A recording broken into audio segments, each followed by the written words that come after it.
Srimati ma'am.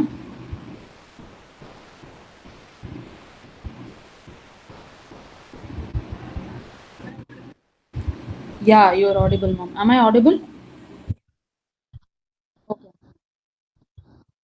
Yeah, I'll do that. I'll do that, ma'am. Yeah, audio part is clear, right?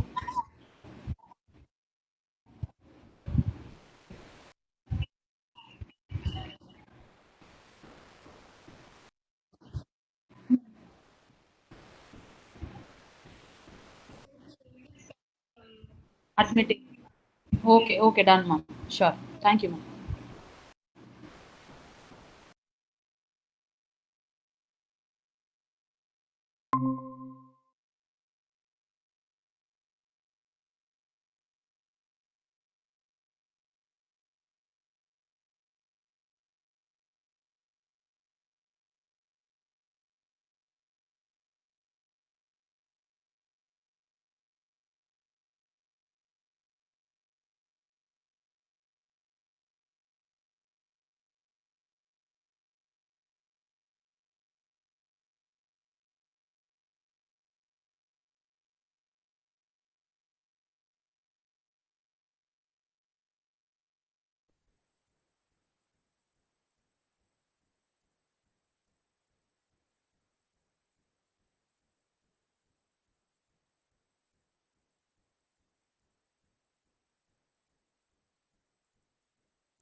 ನಾನು ಅದು ಕೆಂಪಲ್ಲಿ ಬಿಡುವಂತಿದ್ದು ಬಿಡ್ಲಿಲ್ಲ ಕೆಂಪಲ್ಲಿ ಕೆಂಪಕ್ಕಿ ಬಯಲು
You don't have to.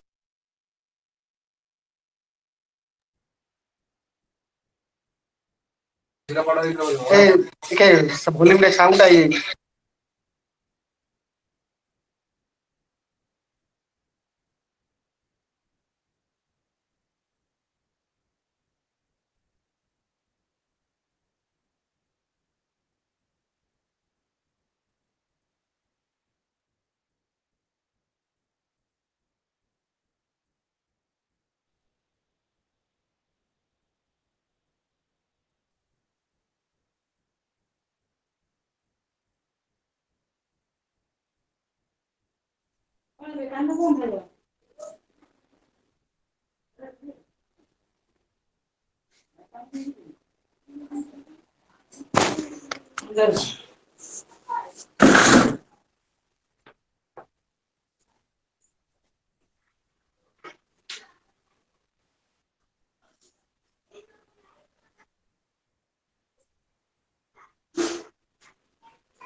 Participants, kindly mute your mic.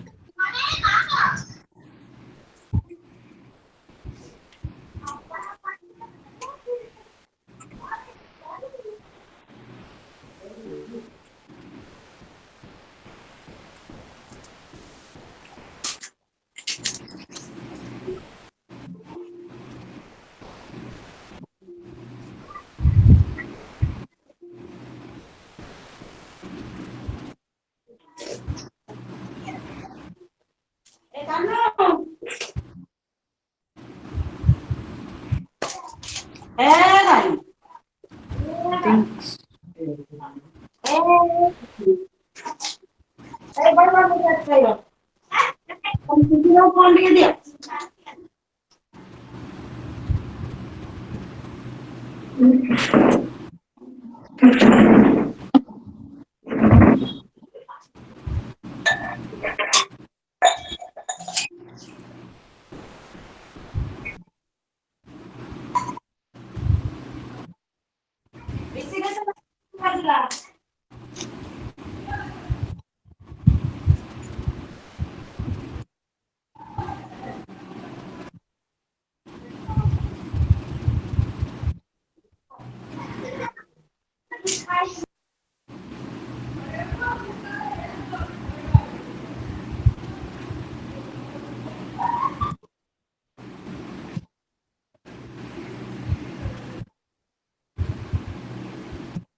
மதி கேக்குதா?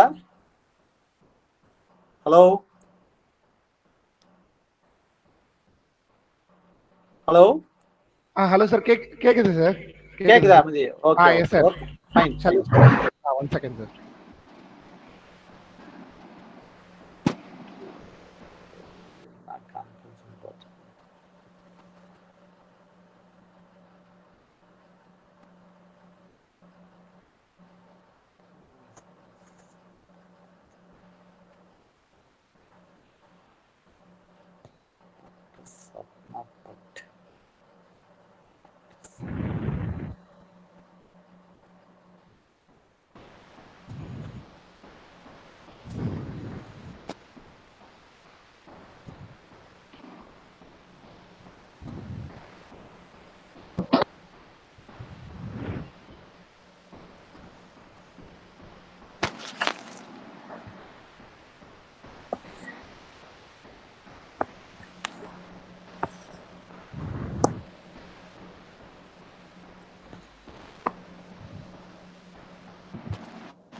Gayatri, start பண்ணிடலாமா?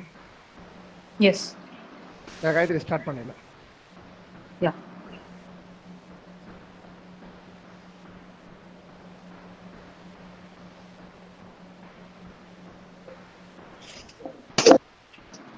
So we'll start today's session. A very good afternoon, everyone joined with us today. I thank you all for finding time and joining today's webinar with us. I'm Gayatri, working in the Department of Speech, Hearing and Communication as an audiologist and speech language pathologist. With warm greetings from National Institute for Empowerment of Persons with Multiple Disabilities, Chennai, and the Department of Speech, Hearing and Communication, I welcome you all to the international webisode on autism spectrum disorders, addressing the spectrum of needs today.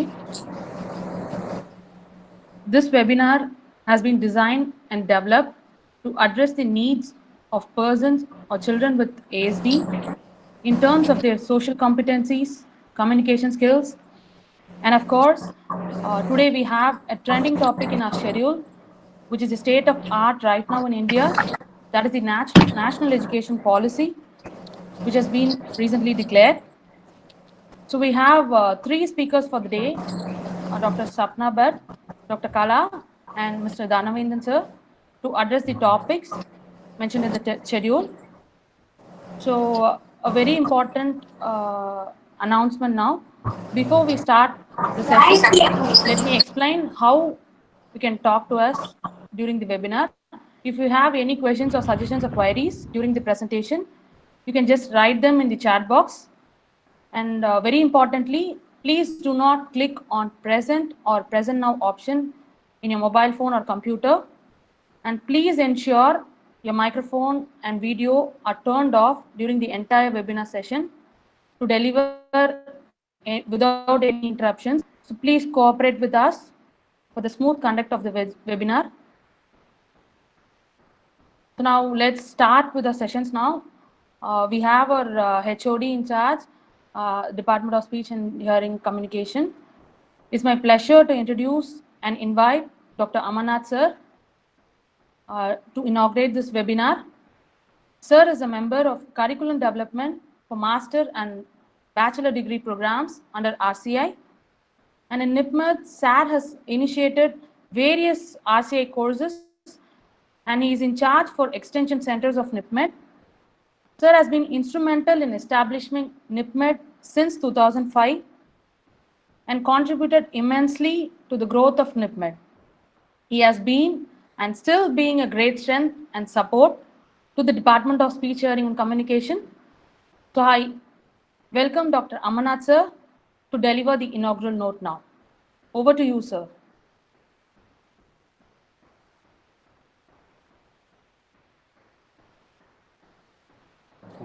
Okay, good afternoon. I hope all of you hearing, yes? Yes, sir. Okay, good afternoon. On the behalf of this department, in charge HOD, and on behalf of NIEPMD and participants, it's a very warm program for us to equip ourselves to deal with today's demand. I congratulate Dr. Kala, who had been instrumental to make this international program, and important speaker from Denmark, Dr. Sapna Bhatt, who is a part of our training, this international webinar on this autism spectrum needs. I think it will be very useful for the students and the parents. Definitely that COVID-19 has posed the biggest challenge for everyone, whether it's a person with a disability or a non-person with disabilities. But when it comes to disability, it's posed an additional challenge to carry out the day-to-day routines, which they need support from institutional care to the education, school, and family support, and many things which nowadays not able to provide properly to them. Talking about the needs, the socio-economic, health, communication, livelihood, there are many things are there when you talk about needs. Whatever the needs we need, also need for the persons with the disabilities. When you talk about autism spectrum disorder, we need they also need a kind of a training, support, and to carry out their day-to-day activities. I hope this program designed by the experts are very apt and very useful for the students and families and the society. The three speakers, especially Dr. Sapna Bhatt from Denmark, Dr. Kala, and Mr. Dhanavendan, they have been working many years with autism spectrum disorder.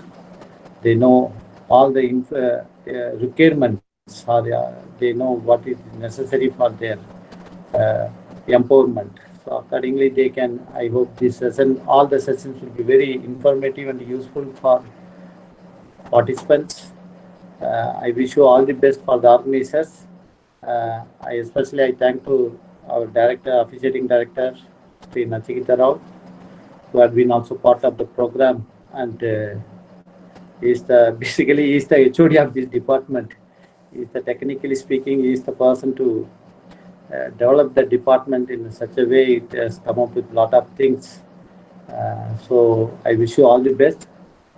Thank you for giving me the opportunity to provide the inaugural address of this program. I wish you all the best. Thank you very much. Thank you very much, sir. That has been a great start for this webinar. So I now request our officiating director, sir.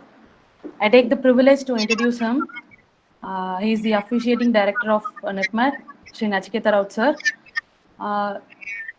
Sir has been supporting us, and I thank him for permitting to conduct this webinar.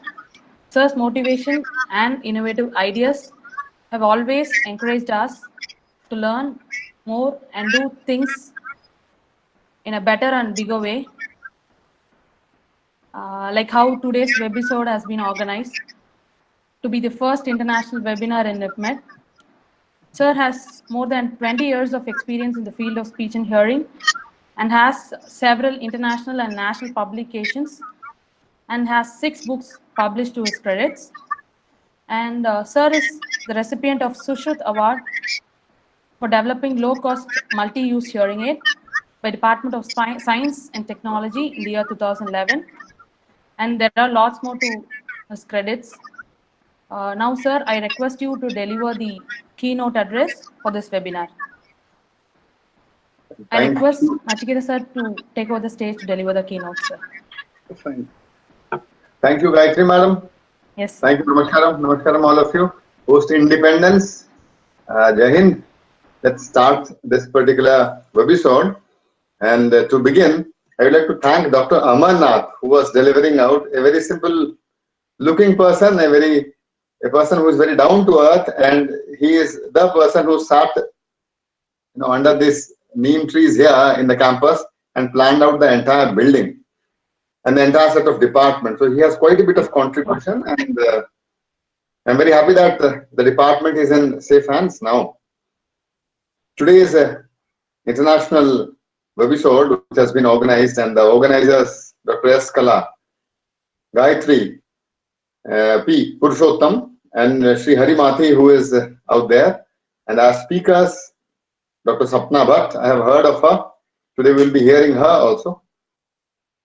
Dr. S. Kala and Sri Dhanavindan, who was kind enough to accept the invitation to speak on education. So we have three eminent speakers who would be putting their views on the social competencies, the communication skills, and the educational needs. So truly, it is a spectrum of needs, as the title of the webisode is Autism Spectrum Disorders, the Spectrum of Needs. I'll upload just 5 to 6 slides of the PPT to put forth my points. The reason is that when somebody asks you to do a when somebody asks you to do a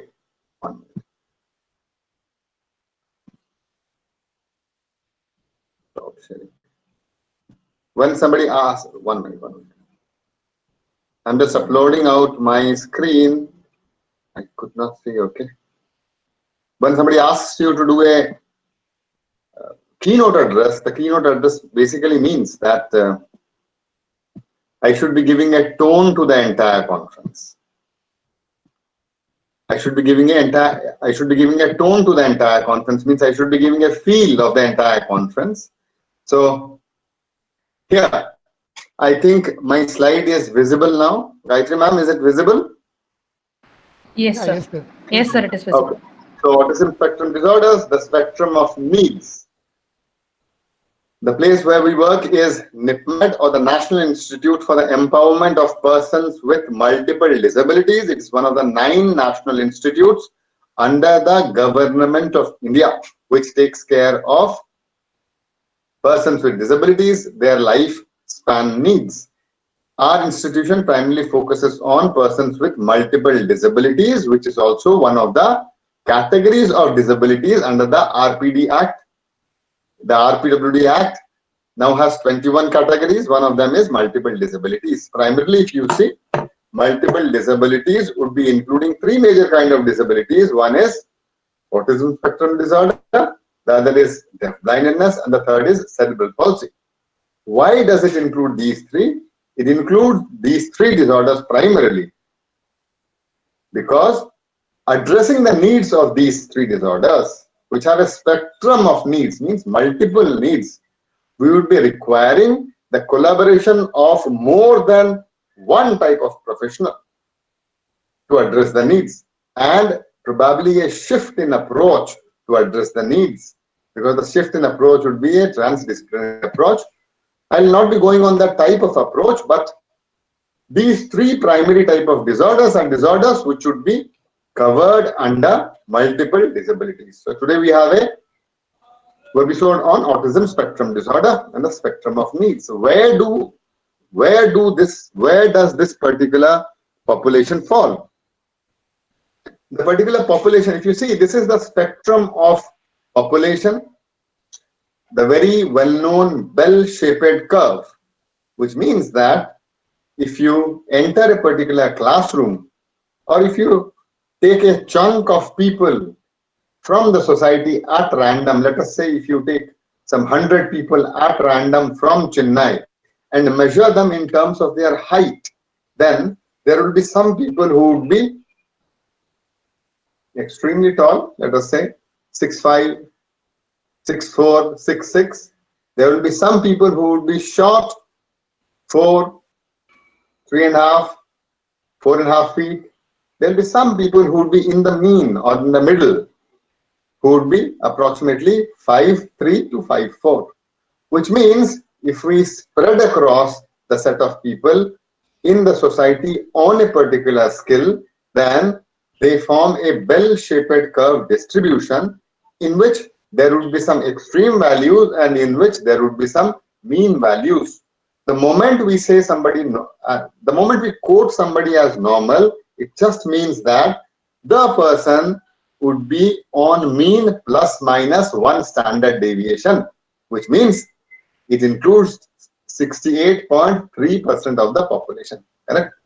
So somebody, if possesses traits or characteristic features which are within the 70% of the population, we call them so-called normal. But there would be a group of people inbuilt into the society who will be having skills which do not match out these skills. I'm not talking about good and bad. There would be some people who would not at all be drawing. There will be some people who would be fantastic artists. There will be people who would be very poor in singing. There will be some people who would be fantastic in singing. So very poor in singing, we call them amusia. Fantastic in singing, it would be a Balasubramaniam, or it will be A.R. Rahman, or it will be a Lata Mangeshkar. But there would be a majority, some 70% of people, like you and me, most of us, who would be singers who can hum out a tune which is relatively okay. So till we are doing that, we are so-called normals. Similarly, children with autism spectrum disorders might be falling on this side, where they will be very poor in certain skills, or might be falling on the opposite side, where they would be having extraordinary skills. So from one side of Rett syndrome to pervasive developmental disorders to Asperger's syndrome, there is a spectrum which is available under the autism spectrum disorders. That's why we call them a spectrum. Unlike the other disability categories, there is a spectrum which is very much available in people with autism. So people with autism, or people who are under the autism spectrum disorders, will be available on both the ends of the spectrum, this side as well as that side. There will be some in between who will be having some triads also. Okay, so this is where they are on the bell-shaped curve and in the society. To understand them better, why is their needs such multifaceted and why a spectrum is required out? Whenever, let's say you and me, I'm talking and you people are listening at this point of time, then the inputs which are going in are in a regular conversation or in a regular day-to-day environment. The inputs go in through 7 senses.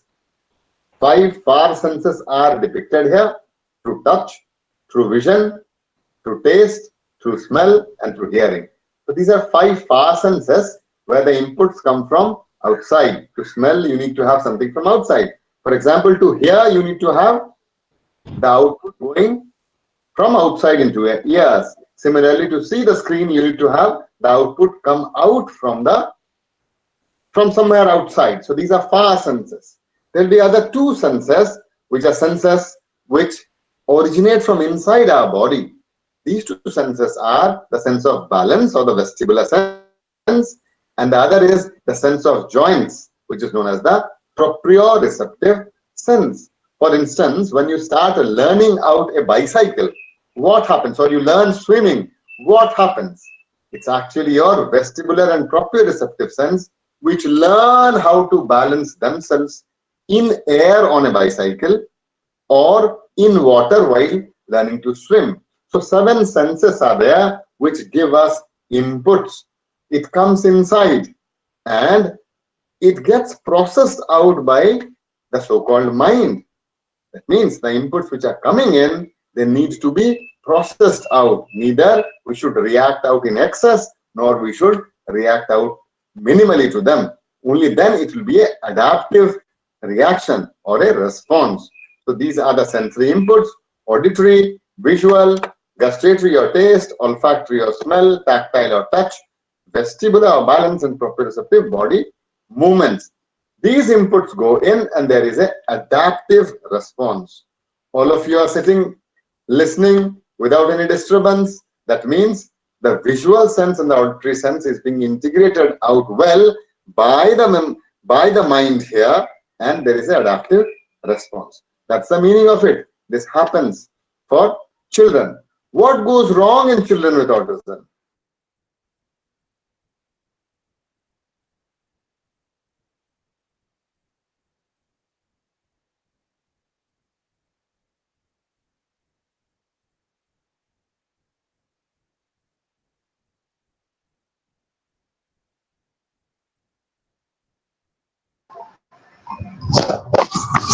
Uh, can you please wait? I think sir has some network issues and has left from the meeting. I request you all to wait for some time until sir joins back. Thank you.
Sir will be joining in just a moment. Please wait.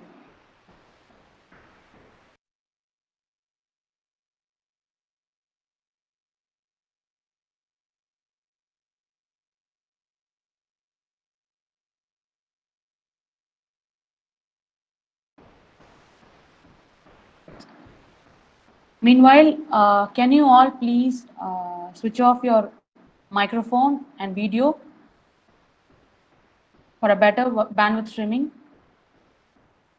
Please, I could see many of you switched on your video and doing your activities. Can you please switch on off your video and yeah. Yes, please. Thank you.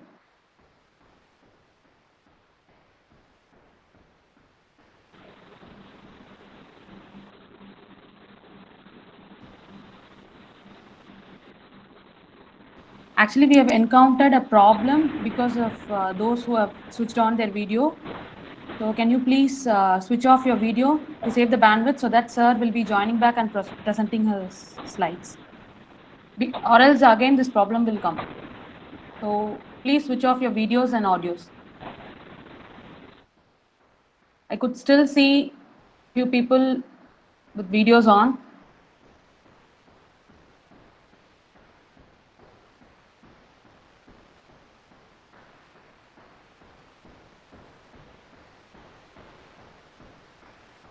Yes, sir.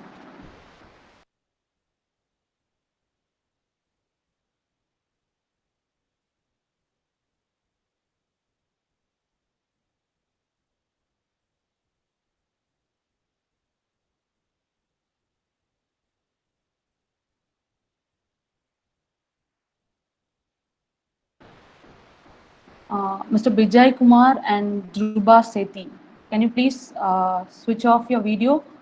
The speaker is having trouble in joining because of this bandwidth issues, please.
Gayatri, what happened audio?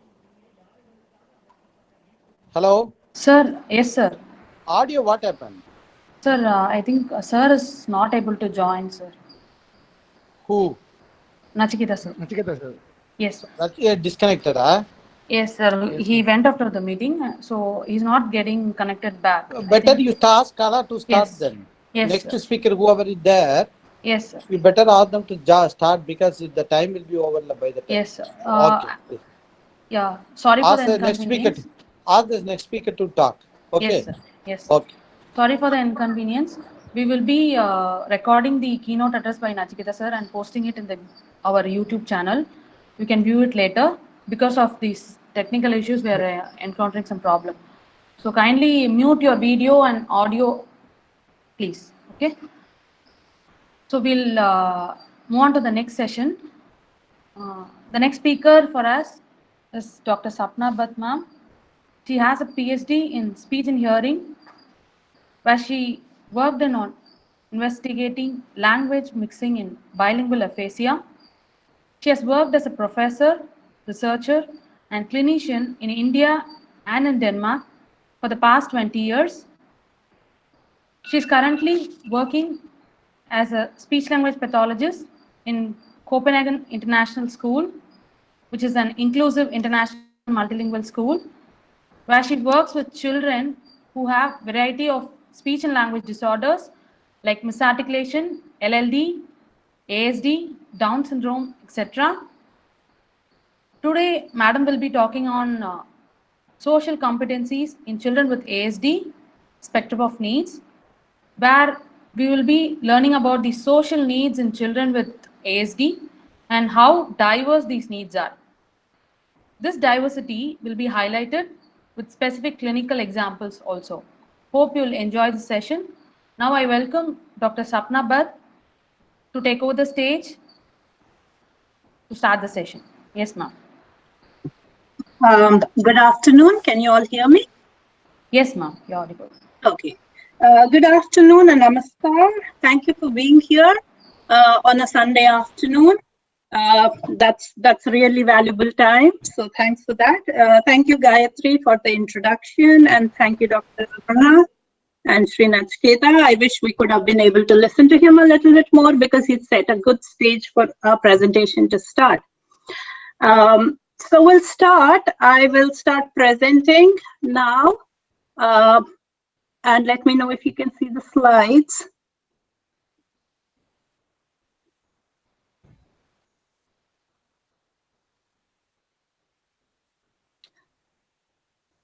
So are you able to see my presentation?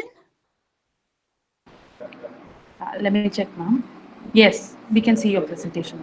All right. So the title of my presentation is Social Competencies in Children with ASD, Spectrum of Needs. Now, just to explain this a little bit, and before I go into that, if you have any questions, please write them in the comments. And once I'm done with the presentations, I'll try to answer as many as we can, trying to stay within the time limit.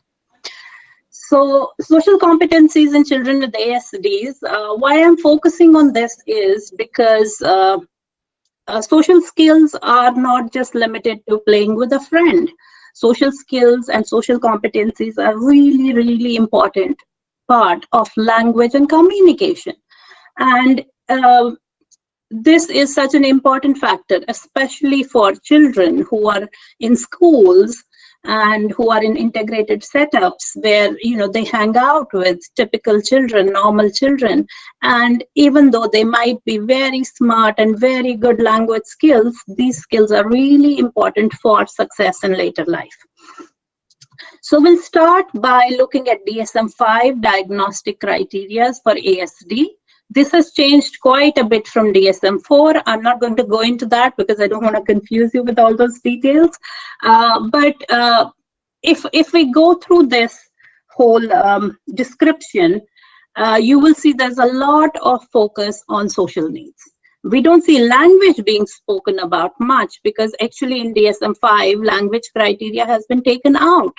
But that doesn't mean we're not talking about language and communication. When we look at this criteria for diagnosing ASD, we see that it's full of social communication and language, which is verbal as well as non-verbal. So what I'll do is, I will read out a little bit from each point, and then I'll try to describe to you kids that I see and how these deficits present when you look at the children. Right now, I'm not talking about any language instruments. I'm not talking about what tests they do. I'm just talking about observations and reports that you can hear and how you can figure out that something is going on with the child. So persistent difficulties in social communication and social interaction across multiple contexts with varying severity. So if you look at that, persistent means again and again. So there is a difficulty in social communication and social interaction, which is persistent, which is always there, which is there in many different settings, and which can range in the severity. So it doesn't, there is the saying about ASD children that if you met one child with autism, you only met one child with autism. That goes to say that every child on ASD is different. So they can have different severities, they can have different symptoms. So we'll go through each of these. First one says deficits in social emotional reciprocity, ranging from abnormal social approach and failure of back and forth conversation. And there is reduced sharing of interest, emotions, or there's failure or difficulty in responding to social interactions. So what this means is that these not just children, but even adults can have difficulty in going back and forth in communication. They can have difficulty sharing what they like or being able to start a conversation or play with another child. Now, just to give you an example, just last week, I saw this new kid that came into our school with a diagnosis. Very smart, clever kid, I would say, good language skills, able to talk in sentences. He was drawing something and I said, "Oh, tell me about your drawing." And he says, "Oh, this is about dinosaurs." And he goes on about dinosaurs, how they are extinct animals, how there was a meteor that killed them, and how there are many other extinct animals. But, a lot of information, a lot of language, very well formed sentences. I could understand everything he was saying. But in 5 to 10 minutes I spoke to him, I could only talk once. He kept going on and on and on and on, and I didn't get a single turn from him. So imagine being a child trying to talk to another child who has difficulties like this. They get frustrated, they move away and they talk to someone else. So difficulty to go back and forth. Difficulty for him to ask me something about me. He didn't ask me a single question. He just kept talking about what was important to him. Next is difficulties in non-verbal behaviors. So this is a part of our communication. When we read about communication, we say communication is not just verbal, it's not just language, it is non-verbal communication skills. So social interactions, body language, eye contact, what they do with their body, lack of facial expressions, and non-verbal communication. So it can be all of that. You can have a child who's talking to you, not giving you an eye contact. You can have a very severe child who has difficulties in all of this. You can have a child who looks sad all the time. No matter, they've got the best toy to play with, but their expressions are very, there's no joy on their face. They're not able to express that. So again, another example that I would give you for this one is, I work with this child who's really on higher end. He is gifted, his math skills are really good. He reads at a really high level. But then anytime anything gets difficult for him, he turns around. When he was telling me about where his dad works, so he was explaining the whole map. He started out facing me, looking at me, and then halfway through the conversation, he turned around and I could only see his back. So imagine what impact that has on people's communication skills. So it's still non-verbal, but they're not able to show you through their face or through their expressions that they are a part of an interaction.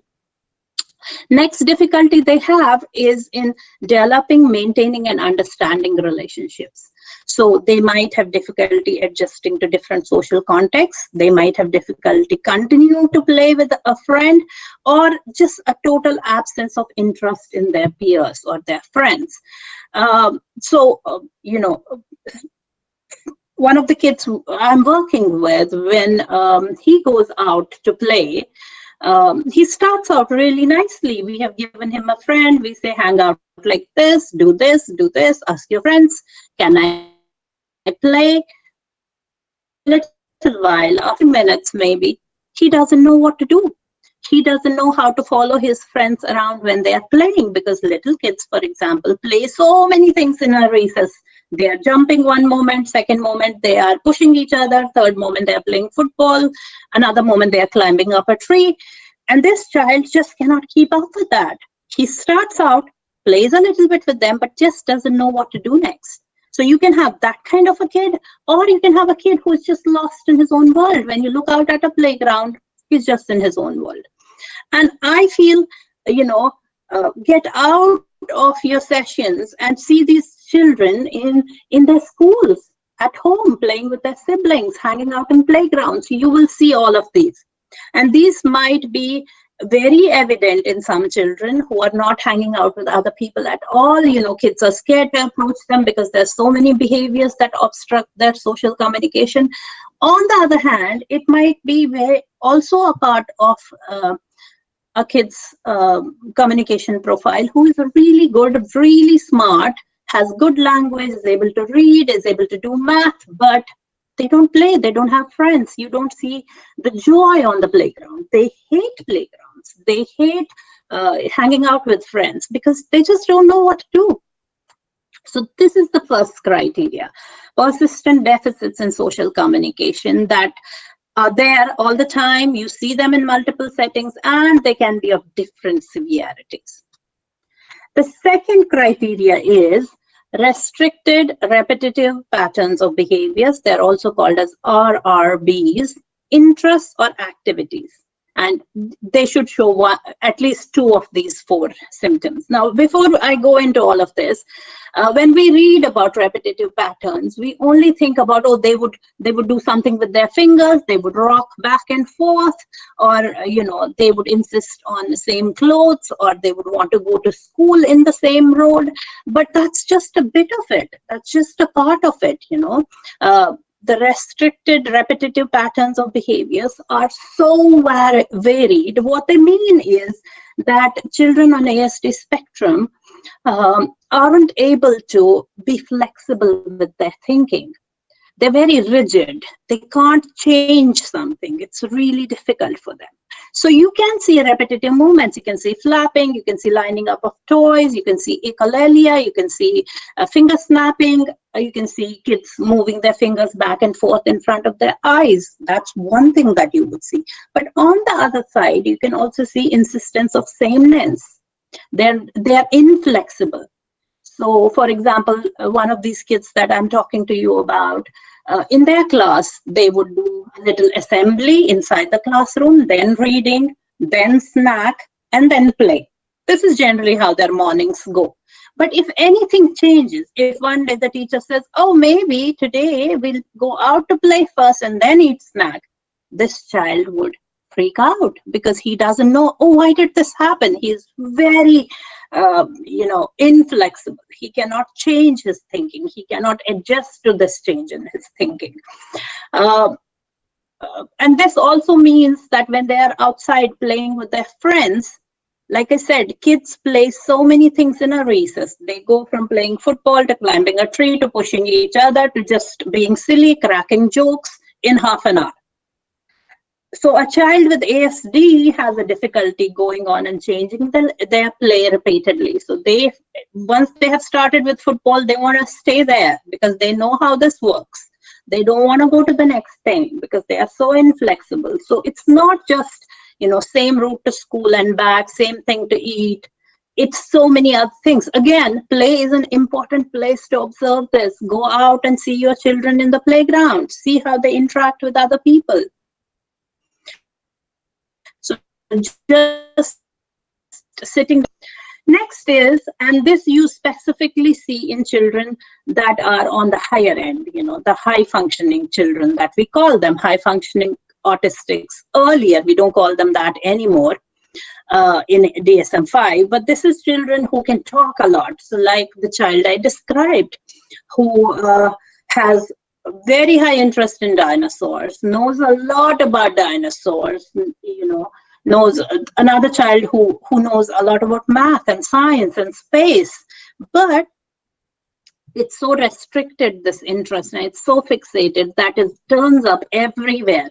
You might be talking about what did you do in holidays, and suddenly this child will say, oh, I saw a dinosaur walking on the street. That's not possible, but they just cannot stop thinking about it. They'll keep thinking about this particular interest. It is nice. They are like little experts, little dinosaur experts at 6 years old. But what happens is this stops them from thinking about anything else. They're always thinking about this. You will see it creep up into their writing, into their drawing, into their talking, into their play, everywhere. And I'll show you later an example of how it creeps up into a drawing from this group of kids that I'm talking about. Another thing that you can see is hyper or hyporeactivity to the sensory stimulus. So Srinachketa just talked about how we, respond to the world. We have different sensations, hearing, seeing, and all of those. So what happens to children on ASD is they either respond too much to what's happening around them or too little to what's happening around them. So you might have a child who's very sensitive to noise, and that's quite common, but you don't see it in everyone.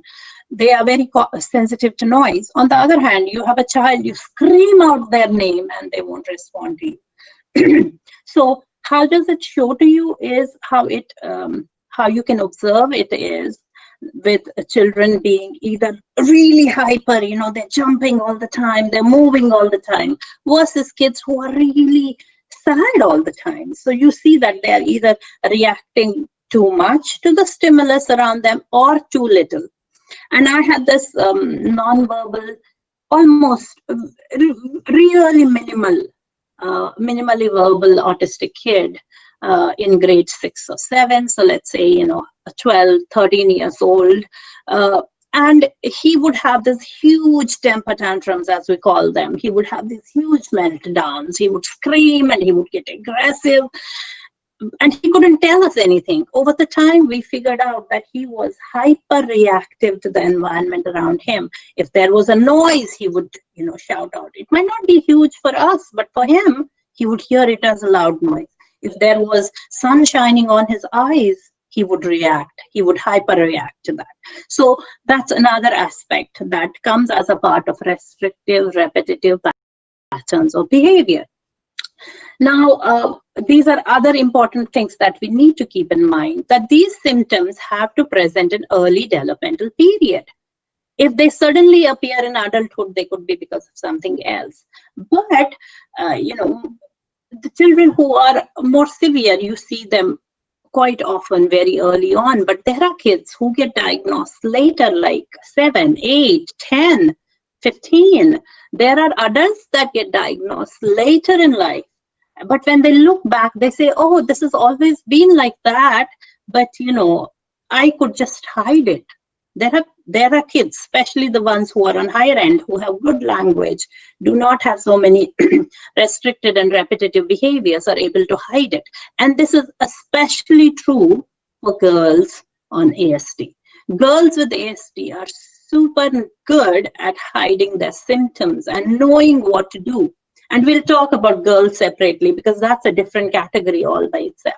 So it has to present in developmental period, but when you talk to the parents, when you talk to the person, you would know that this has always been the case. It's just that, it didn't create so many problems earlier, but now it's creating a lot of problems. And these symptoms are clinically significant. They are significant enough for this child to have difficulties in his social life, in his reading, writing, in his adaptation to the behavior, in his school, with his friends, in his family. So this stops a child or a person to function normally in all of these environments. Now, these disturbances are not explained by intellectual disability or global developmental delay. What that means is that this child shouldn't, if you're diagnosing a child just with ASD, their IQ should be fine, their general development with their motor development and all the other developments should have happened in an age appropriate manner. Autistic-like symptoms do happen in children who have intellectual disability or who have, global developmental delays. And then in that case, we would say that they have both. They have ASD and intellectual disability. They have ASD and global developmental delay. But when we say just ASD, that means we are ruling out everything else. And that's really important because then, the way you treat different things is very different. Also, visually impaired children show a lot of, symptoms, especially with their body language, that look like ASD. But that's more obvious case. You can, of course, know about a visually impaired child. But just to know that, sometimes their language and their social communication of children with visual impairment is very, very similar to children on ASD. Now, this is the severity. Like I said, one important thing is also about severity. So they can show different amount of severity. You can have what we called as high functioning autistic children, but now in DSM-5 we would say ASD level 1. So these kids have good communication skills, but their language is average or above average, but they need help still to function, but not so much. They need some help to help them play, to stay on task and all that, but they are more or less able to function quite well by themselves. They still need help. Level 2 is kids and adults who need substantial help, and if you look at them, you can actually see that there's something and they need help. And level 3 is severe non-verbal children or minimally verbal children who have a lot of repetitive behaviors, who have a lot of problem adjusting to their environment and just leading a good life. They need a lot of support. So in DSM-5, we have level 1, level 2, level 3. But if we go by the terms we already know, they would be high functioning autism, and severe autism. Now we'll just watch 2 videos because I feel they're really good and self-explanatory about what to look for, especially in little children. There are many stages of development in little children that are very similar to what happens in ASD. Like kids play by themselves until the age of 3. They don't hang out much with other children, but we need to know how to differentiate. So the first video shows us how to do that. So I'm going to play it. I hope it plays all right for all of you to see.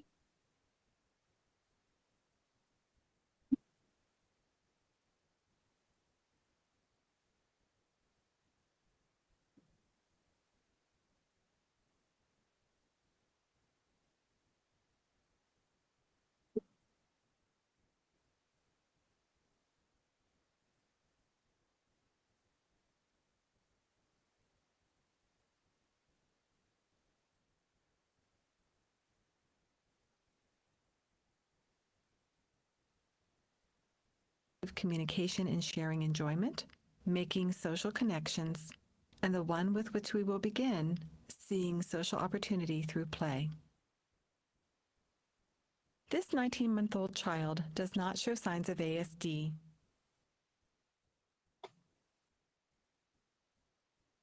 He has chosen to play with the balls. He quickly integrates the lady into his play. He pretends that the balls are food and offers a bite to the lady.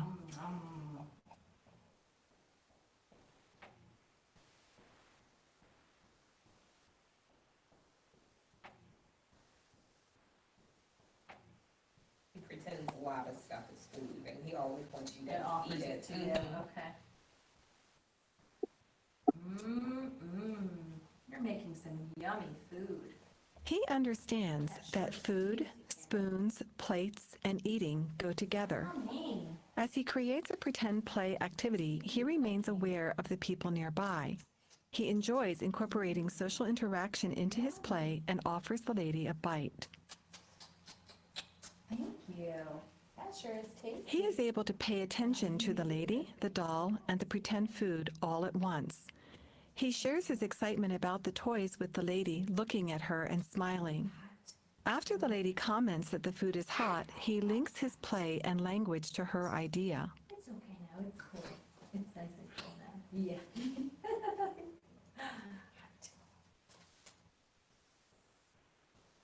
Here, he imitates the lady's action with the pretend lipstick. Oh, my lips are pretty now. My lipstick on. Oh, it doesn't come off. This helps him to learn new play skills and at the same time synchronize his actions with the actions of others. Yeah, she has lipstick on. Oh, just like Mommy wears. You look so pretty. Thank you. This 19-month-old child shows signs of ASD.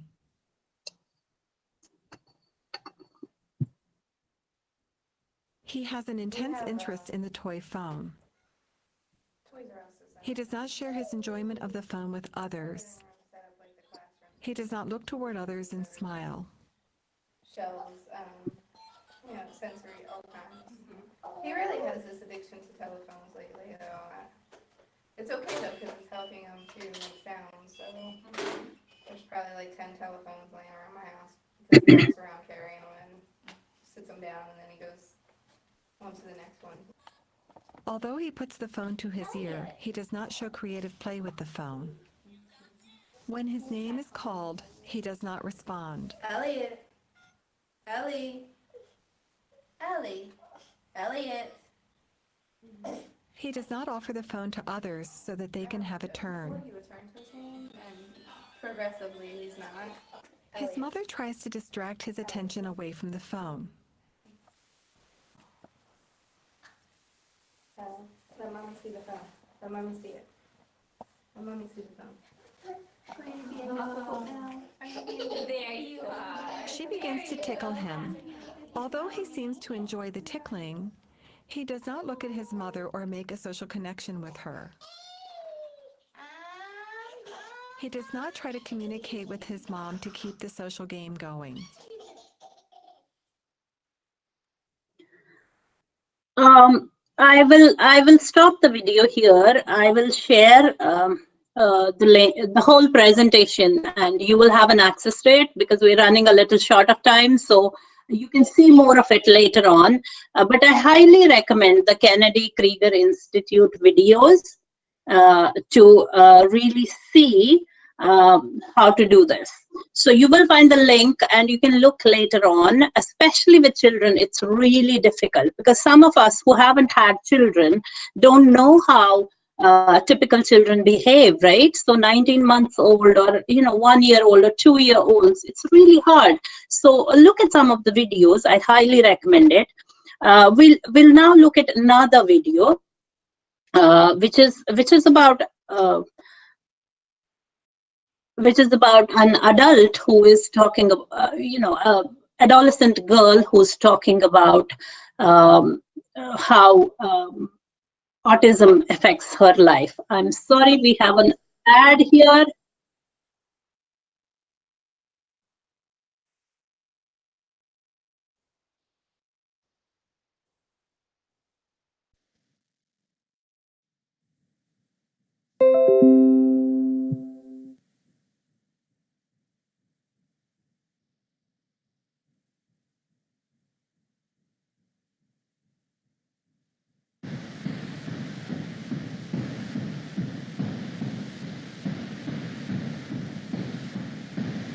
No, ma'am.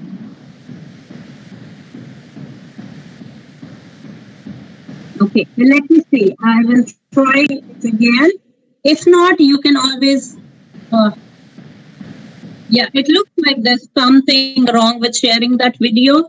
So what I will just tell you about that video is, and you can later on look at it. I'll share the presentation, like I said.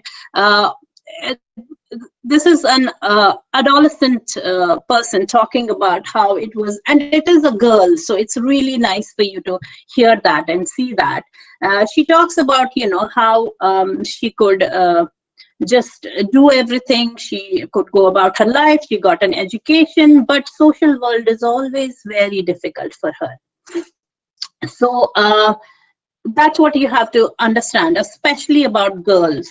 And there are also people who get diagnosed only as adults. I was attending a conference on social thinking, and the speaker there was talking about people who get diagnosed. She was talking about a person who was working in Silicon Valley and did really well, was a software engineer, and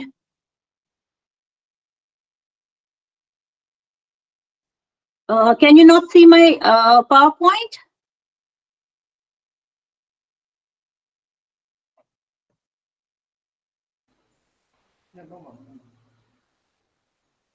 Okay, let me try and present it again. Okay. Can you see it now?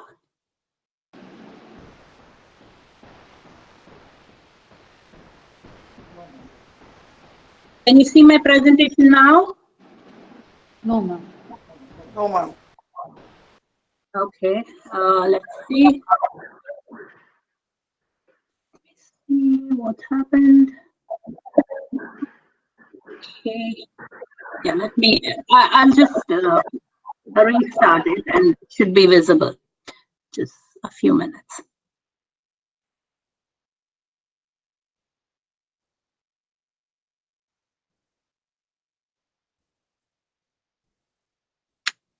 Can you see it now?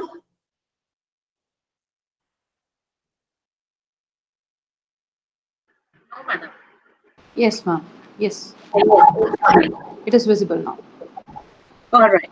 So about the videos, anyways, we are running short of time. So what I recommend is you will have access to this presentation. Please go and watch the videos. The first one is about the kids. We did see a little bit of that, about an adult, especially a girl, talking about her symptoms and saying how sometimes it's really difficult, even though she did very well. If you see the interview, you can't differentiate her from another girl same age, but she talks about how difficult it is to survive in the adult world with social difficulties. And I was telling you about this person that I heard about in the conference who was a software engineer, did really well in his life. Then he gets retired, and suddenly his wife starts noticing that there's something odd about him. He is not responding socially very well, and he gets diagnosed after he's retired and he gets help. So these symptoms continue into your life. There are people who do really well at masking these symptoms, but they do affect people. They make it difficult for people to live every day successfully. I thought, not just giving you theoretical knowledge. So these are 4 children that I have worked with and am working with for next year also. And I wanted to show you how, even though they all have a diagnosis of ASD, there's such a big difference in how they act, they behave. And then that tells you that when you work with them, you have to figure out what to do for each child differently based on what their needs is. So first is K. They are all 7-year-olds.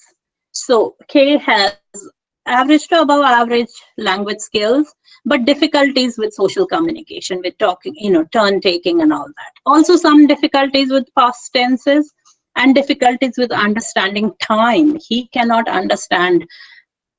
If I say something is going to happen in 3 days, he has no idea what 3 days means, how long a time that is.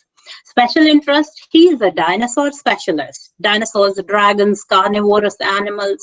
And like we always say, oh, ASD children don't give you a contact, they don't talk much. If you see this kid, you'll be like, he can't be ASD, but he is. He talks a lot. He has an extrovert personality. He has to keep giving you his views. He talks, tells you all the information, will give you a lot of hugs. He loves getting hugs and giving hugs. Has a great relationship with his mom and his sister. But socially, he's very rigid. He likes to play only about dinosaurs or carnivorous animals. He has difficulty turn taking, especially in the conversation. He doesn't admit mistakes. If he's done something and you tell him it's wrong, it's very difficult. He'll say, no, but my mom says this. No, but I'm right, you know. And he does the same in play with kids. So he's very dominating. He just has one friend. And he's been in our school for 3 years. You would think with that language, with that dinosaur expertise, he'll have a lot of friends, but just 3. Just one friend, sorry. And he is hyper reactive.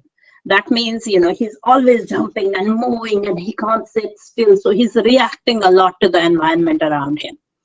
Next kid, same class. These 2 kids have been in the same class, hung out together. Very similar family backgrounds because ours is an international school and it's a very expensive school. That means the kind of people we get have very similar socioeconomic status. So in terms of family composition, they all have brothers and sisters. They have similar educational qualification of parents. They're very similar, and they are all ASD, but they're still so different. So why? He has slightly below average language skills, difficulty with auditory memory, comprehension. He can't remember information. He has some articulation, pronunciation difficulties. He used to like Tom and Jerry. Now he likes Talking Tom, but not as stuck on it as the other child is on Dinosaur. But this kid is introvert. He's shy. He has a quiet voice. When he was in kindergarten, I was the only person he ever talked to. His teachers hadn't heard his voice for 6 months. So very shy, very introvert, very reserved with his friends. He has difficulty joining in. So he's the kind of child who could play for 2-3 minutes when he's told what to do, and then he has no idea. Talking with his friends was difficult. He wouldn't answer in the class, and he is hyperreactive. So when you see him, he always looks sad. He looks upset, and we have to keep checking. Are you okay? Are you okay? Did something happen to you? Now we have the next one. Very similar profile to the second one, to Y. Slightly below average language skills, some difficulties with comprehension, some difficulties with phonological skills, differentiating one sound from another. Very passionate about football, so he's very active physically, talks a lot, warms up easily, but he misunderstands situations. So if someone says something, he thinks something else. And he's very particular about fairness. So was the teacher fair? Are people following the rules? Losing is super difficult for him. Last whole year, we had to teach him how to lose.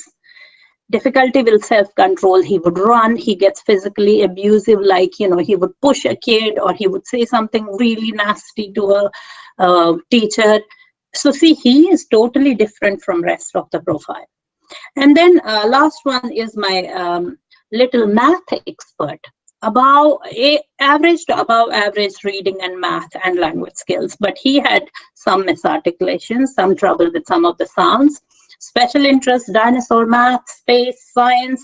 When I was assessing him, I had to actually reinforce him by giving him math sums. So I gave him addition, subtraction questions for him to solve as a reinforcement because he loved math so much. Very shy, took a very long time. He is very relationship based. You have to build a relationship with him, like, you know, like giving him math questions or talking to him about dinosaurs and all that. And his difficulty is very shy, very reserved. Making mistakes is difficult for him. Talking with peers is difficult. He would be left alone all by himself. Like, he didn't know what to do. He would just sit by himself throughout the recess, throughout outside time, throughout playtime. Writing, he was a perfectionist. So when he would write, you know, it took him 1 hour to write a sentence because he wanted everything to look so neat and clean.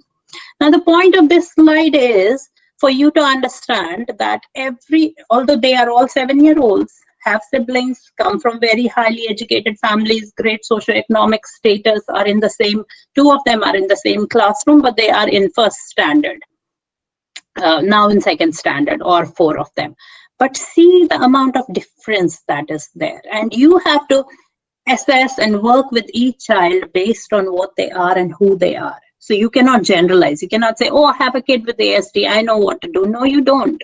You have to look at them, you have to talk to them, you have to see them, you have to find information about them, and then figure out what you want to do with them.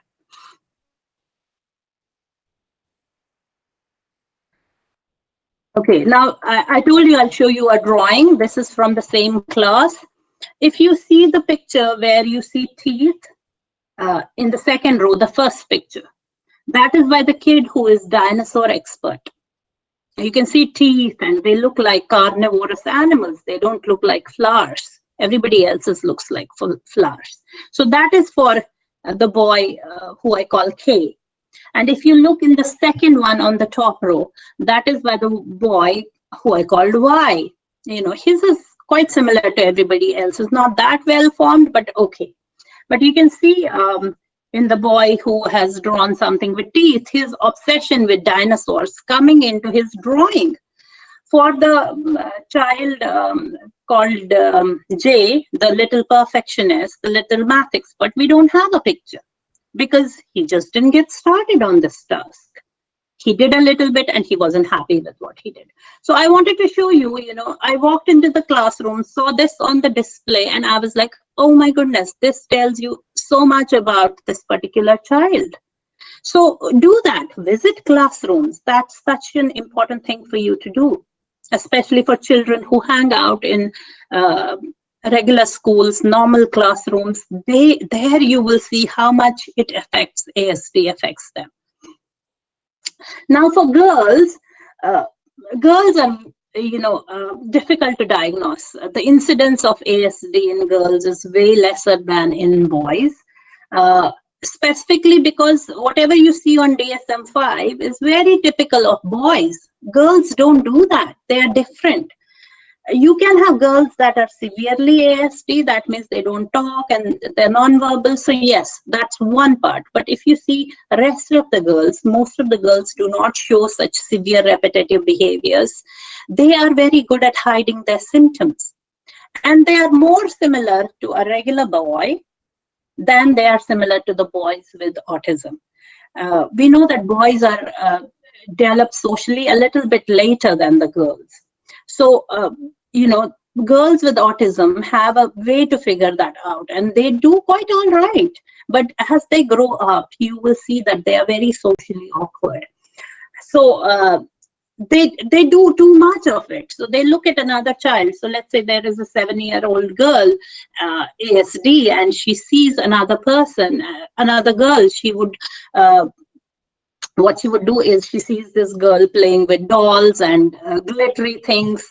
This girl will do too much of that. She'll always talk about dolls. She'll always talk about pink color. She'll always talk about fancy clothes. So they are too much, too intense, too sensitive to this, to that. So they are excessive, too much of socialization, too much of trying to put in an effort to make a friend. So be very cautious about girls who show social difficulties, because, you know, or language difficulties, they might actually be on spectrum. So read up about girls with autism.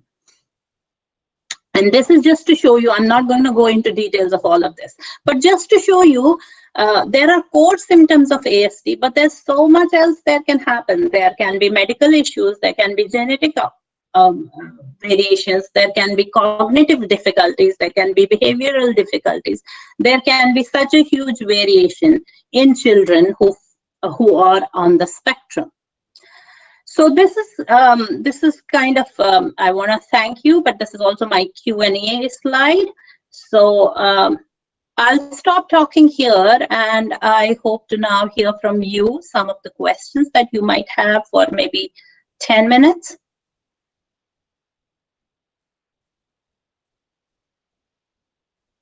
So you can type in your questions if you have any. Yes, ma'am.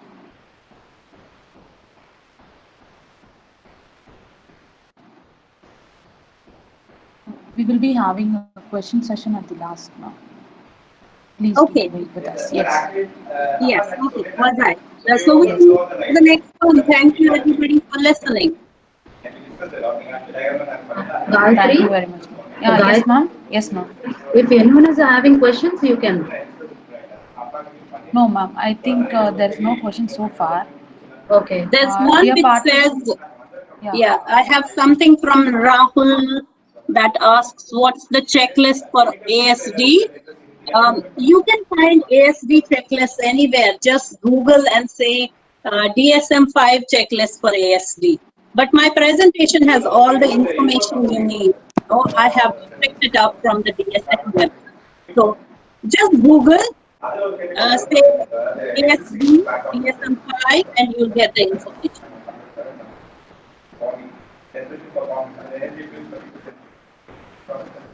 Another question is about how to identify the ASD in early years.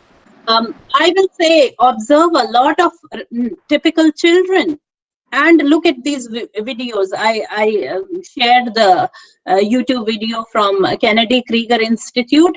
They have a lot of videos about where they compare children side by side, normal children and ASD children. Look at that, read up, and go and find out from parents. When parents talk about their children, and they will say, oh, we see there is something difficult with these children. And one big thing, go and see them in when they're playing. Go and see them with their peers. If they are in school, go and see them in school. If they are in preschool, see them in preschool. If they have brothers, sisters, they go out to the park.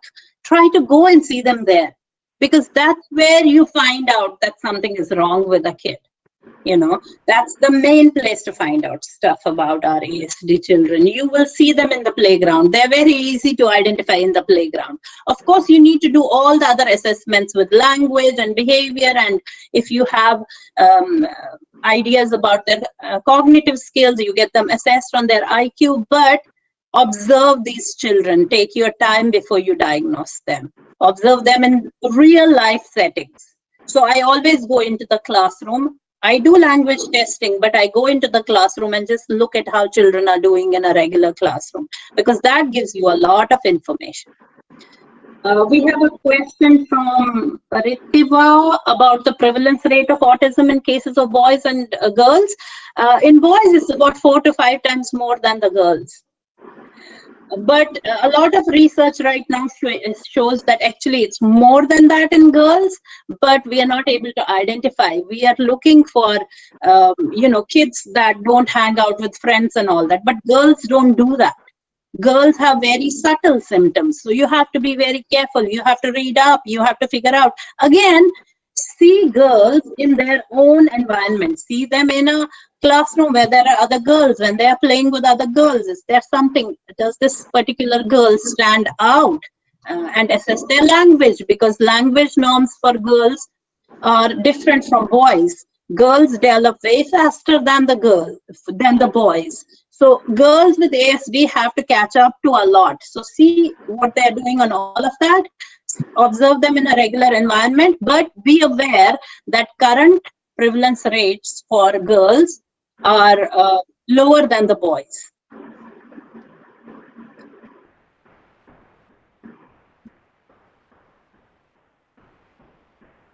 We have a question about specific strategies in inclusive education for ASD children. We will be, Dr. Kala and I are trying to do follow-up webisodes for this. So I'll be talking about, we will try and make it happen soon.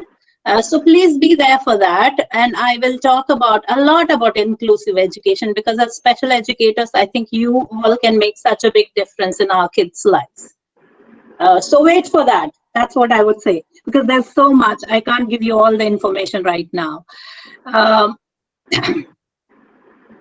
Again, any questions about handling them, about strategies? I'll take over when we talk about therapy and what to do.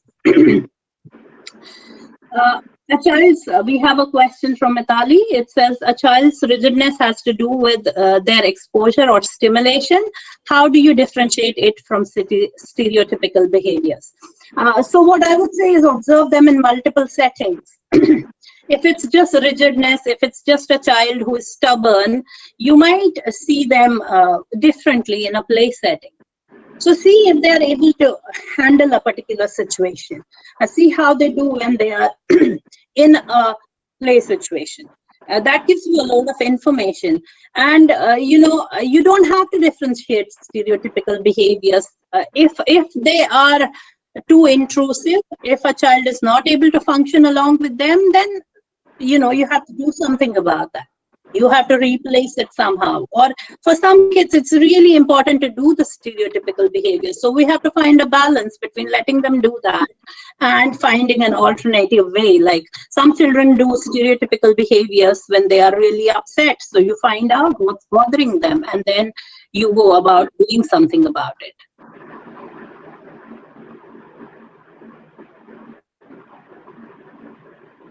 We have a question about, I think I'll just take 2 more questions because we have other presenters waiting.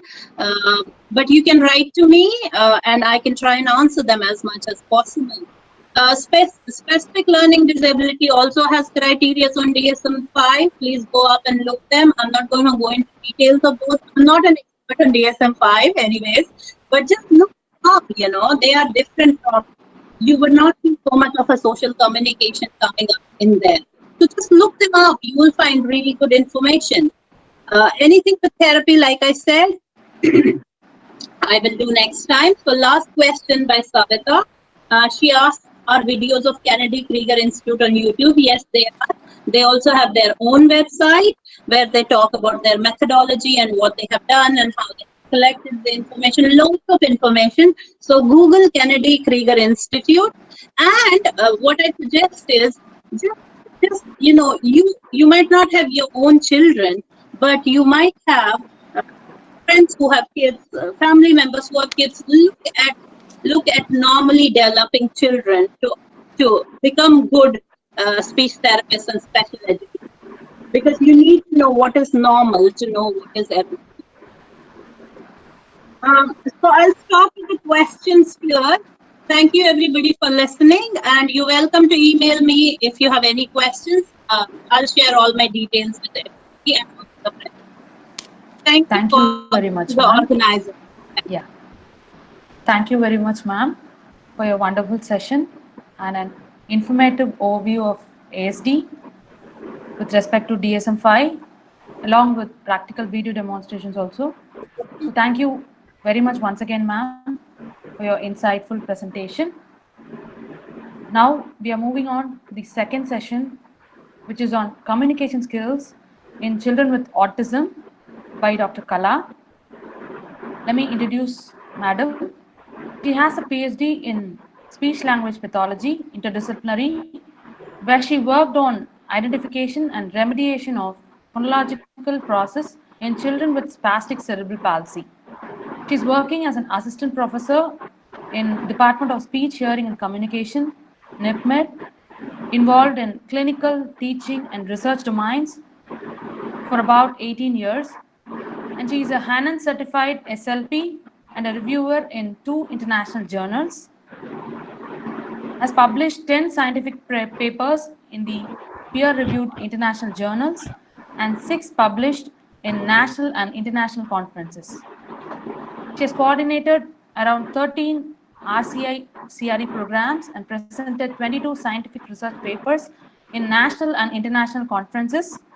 She has been an invited speaker and research person to 26 CRE programs conducted by RCI at the national and international conferences. She is an RCI visiting expert for institutes to new and extension of UG and PG audiology and speech language pathology programs. So today she will be talking about the communication skills in children with ASD, where we'll be learning about the communication needs in children with ASD with specific research evidences also. Let's move on to the next session. Ma'am, it is over to you, ma'am.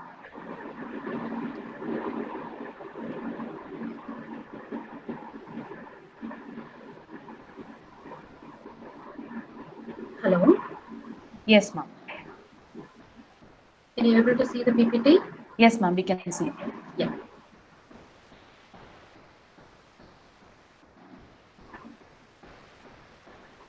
Thank you, Gayatri.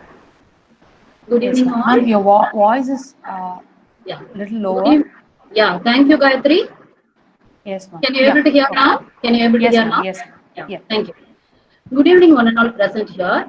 Welcome to the international webisode on ASD. My topic of presentation is communication challenges in ASD. So as we all know, communication is a fundamental to every human beings. It is essential to learning, play, and your social interaction and later development. Before moving to the communication challenges in ASD, I would like to tell about some terminology in speech language pathology, what we use it, speech, language, and communication. Speech is the most effective and frequently used mode of language expression, and speech is produced with the help of speech mechanism structures like tongue, jaw, lips, etc. in a complex coordination with nervous system. Speech is the oral production of language. Speech sounds are the product of four related processes: respiration, that is breathing that provides power; phonation, production of sound by muscle contraction; resonation, sound quality shaped by oral and nasal cavity; and articulation, formation of recognizable speech by mouth. These are the components of speech that is already I've told. That is articulation, under that place, manner and voicing. Then voice, pitch, loudness and quality, fluency, continuity, rate and effort. And the last one is the resonance, that is hypernasal and hyponasal. Next, moving on to the second terminology, that is a language. Language is a social tool, and it is defined as a socially shared code, and it is conventional system for representing concepts through the use of arbitrary symbols, and rules govern combinations of those symbols. So language is a formalized code that a group of people use it to communicate. So these are the components of language, that is phonology, morphology, syntax, semantics, and pragmatics. Let's see what are the similarities between speech and language. Both are unique to human beings. Both are part of the larger process of communication. It is a vehicle for expressions, thoughts, feelings, and ideas. And it involves interaction between sender and receiver. And it is a highly complex act. Then moving on to the differences between speech and language. So as I told you earlier, language is a formalized code and speech is a verbal means of communication. And language is the conventional signaling system and speech is the audible manifestation of language.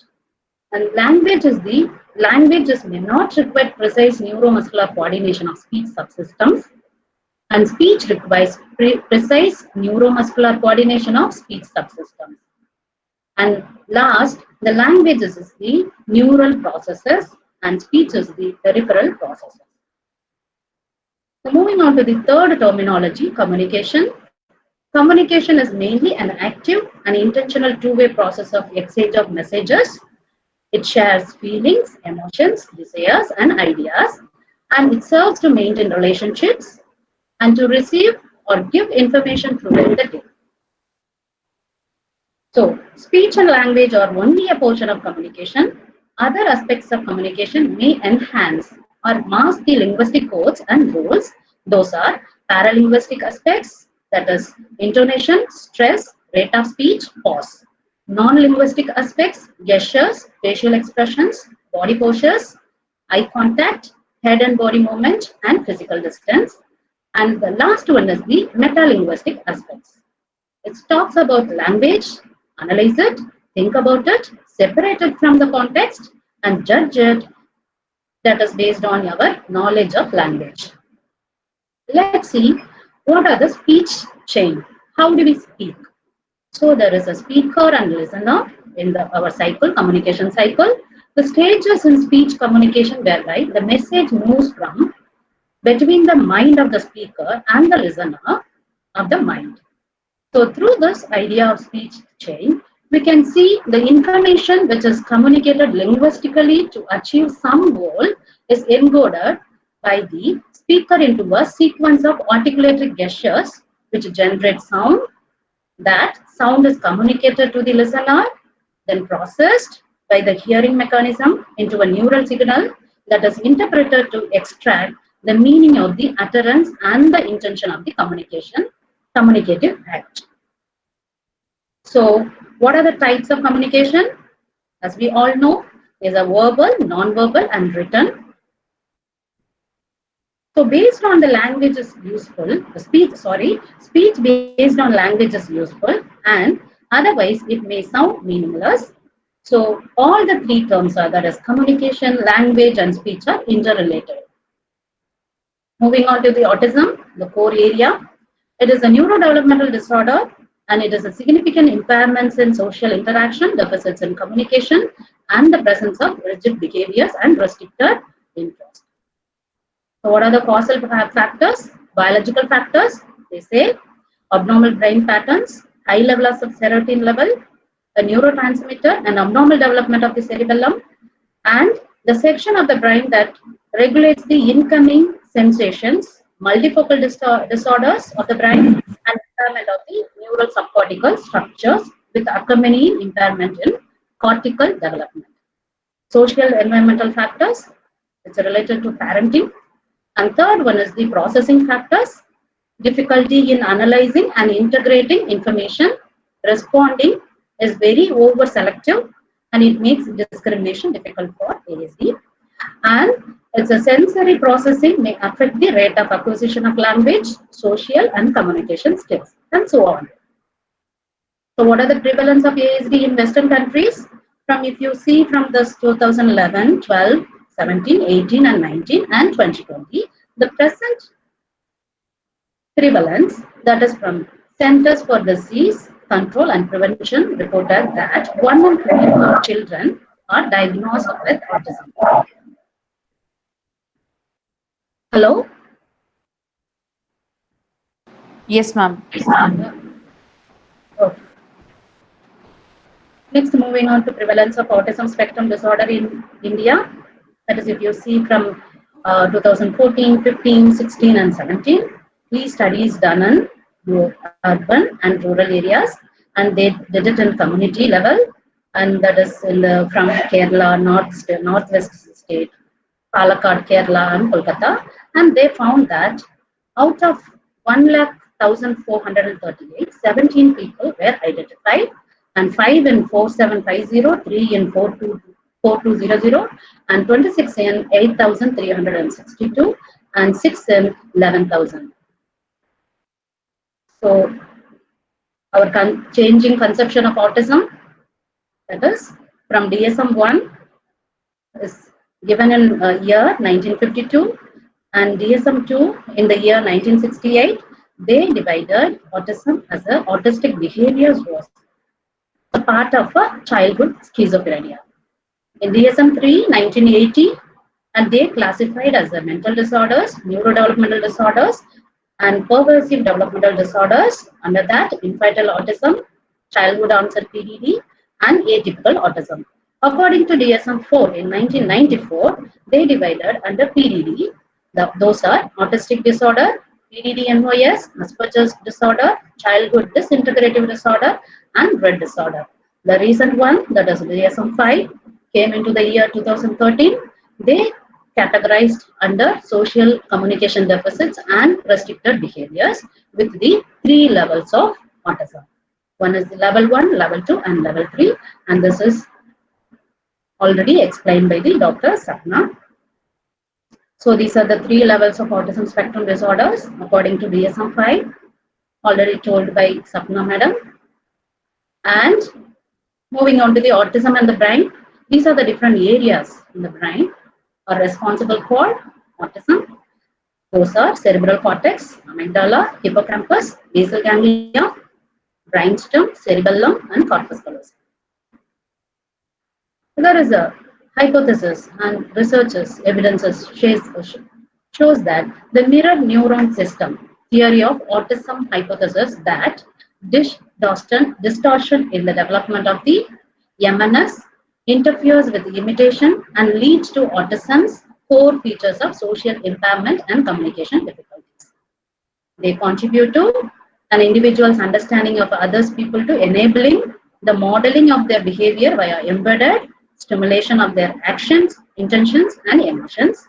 And it is a structural abnormalities in MNS regions of individuals with the ASD, delay in the activation in the core circuit for imitation, and it also have abnormal brain activation in many circuits outside the MNS, and they also have a reduced functional connectivity of the default network, and they have underconnectivity of the cerebellum and other functions. Moving on to the autism and theory of mind. What is theory of mind? The theory of mind is the ability to understand the thoughts and intentions of others. Mental states. It determines how an individual acts and reacts. The individuals with ADHD exhibit challenges and difficulties in regulating behavior, understanding others' perspective, and using correct social skills. These difficulties across domains, those are cognitive, behavioral, social, and emotional, may manifest in many different ways. Not understanding emotions, being extremely literal and missing abstract content, having difficult understanding nonverbal behavior. Usually we see, as I told us, typically developing children begin to develop the ability to take another person's perspective, to understand that others have separate thoughts, desires, and beliefs, and modify their own behavior by taking into account what others might be thinking or feeling. So they say that individuals with autism have difficulty in understanding goals and intentions of others. Two theories try to explain this. One is mentalizing theory, another one is the broken mirror theory. In mentalizing theory, the only mentalizing network is abnormal. At least basic processing is mirror system is normal. Many children and adults with ASD have particular difficulties in false belief tasks. Failure to implicit mentalizing may be the core difficulty in autism. Implicit mentalizing develops over the first 2 years of life at the same time that autism also emerges. Mentalizing remains impaired in high-functioning adults with autism. The second theory is about broken mirror theory. It's a developmental failure of mirror system is the primary social difficulty in autism. It is a causes of poor mentalizing. The deficits in understanding the kinematic and goal features of an action would lead to further difficulties in understanding emotions and mental states. This is already told. So we're moving on to the core subject presentation. The development of communication in typically developing and ASD, already explained by Dr. Sapna. So this is the left side we have the normal development, and the right side we have the ASD development. In the preschool years, that is early years, they will be enjoy looking at faces, listening to voices, inhibit their movements to listen. Smiling begins, and they produce few words. And in case of ASD, one of the earliest signs of ASD is the failure to show social preferences and responsiveness in first year of life. They were very quiet and did not babble. They sometimes seemed deaf and did not respond to voices of their name. They did not spend much time looking at faces, etc. In toddlers, they have few words. Around 16 to 19 months, they use nonverbal cues such as adults' eye gaze to make quiet, fine distinctions between an object and the action. And by 12 months, they have 3 words meaningfully. 15 months, they have 10 words. 18 months, they have 100 words. And 2 years, they have 300 words. In case of ASD, they all lack or delay in these development. Preschool age, around 3 to 5 years of age, they form sentences, they form a word and combine sentences with grammatical forms. In case of autism, they have pronoun reversal, reversing pronouns. Children with ASD were failing to reverse them, preserving the pronoun used in speaking to them when speaking themselves. Echolalia will be present, neologisms will be present, and the problem go beyond not talking to include difficulty in attending and understanding language, in initiating communication to share attention and emotion. Moving on to the communication difficulties reported in the DSMs. In DSM-1, they reported language delay, and DSM-2 also same language delay. DSM-3, they reported gross deficits in language development. DSM-4, impairments in communication. DSM-5, the deficits in verbal and non-verbal social communication. According to DSM-5, the communication difficulties are the two levels they have told: deviation in the language development and deficits in communication intent. In deviation in language development, echolalia, palilalia, echopraxia, and neologism, and difficulty in communication intent, they told speech problems lead to conversational difficulties, frequently don't use non-verbal difficulties, and comprehend things very literally. These are the language characteristics of children with ASD. Under pragmatics, they will be having difficulties in joint attention, difficulty in initiating and maintaining conversation, limited range of communication function, difficulty in matching form and content of context, may preserve or introduce inappropriate topics, immediate and delayed echolalia will be present, few gestures used, misinterpretation of complex gestures, overuse of questions, frequent repetition, frequent social monologues, difficulty with stylistic variation and speaker-listener roles, and under semantics, they have word retrieval difficulties, especially for visual reference, underlying meaning not used as a memory aid, and more appropriate answers to questions than age-matched peers. Under syntax and morphological difficulties, especially with the pronoun and verb endings, construction of sentences with a superficial form, often disregarding underlying meaning, less complex sentences than mental age matched peers, developing typically, and over-reliance on word order.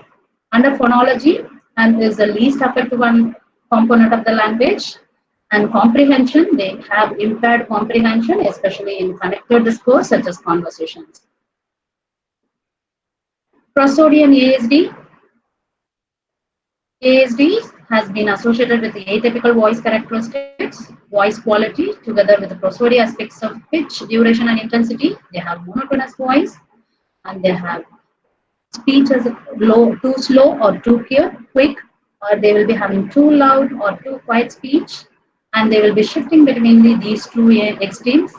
And in case of high functioning autism, they have atypical prosody, production in natural setting also.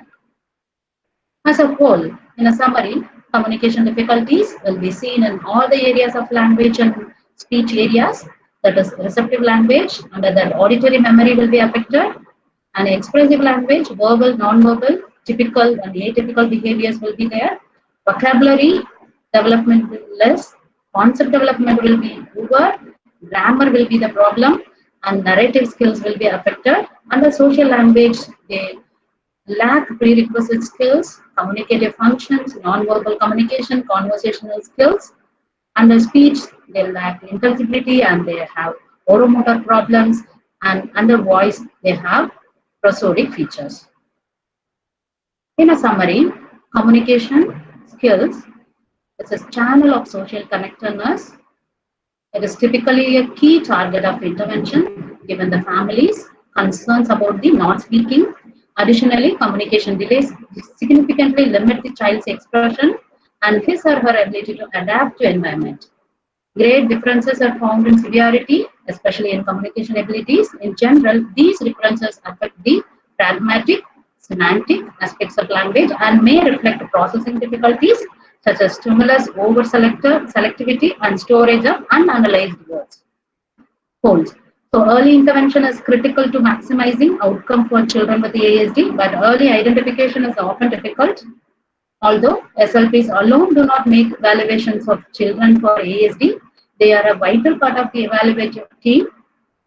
According to American Academy of Neurology and Child Neurology Society, suggested that failure to meet the following milestones indicate that those are no babbling by 12 months, no gesturing by 12 months, no single words by 16 months, no two-word spontaneous speech by 24 months, and loss of language or social skills at any age if they find they have to meet professionals. Thank you all.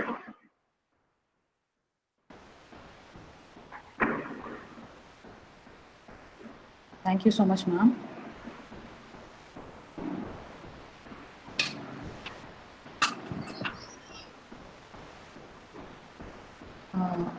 Do we have any questions regarding the session?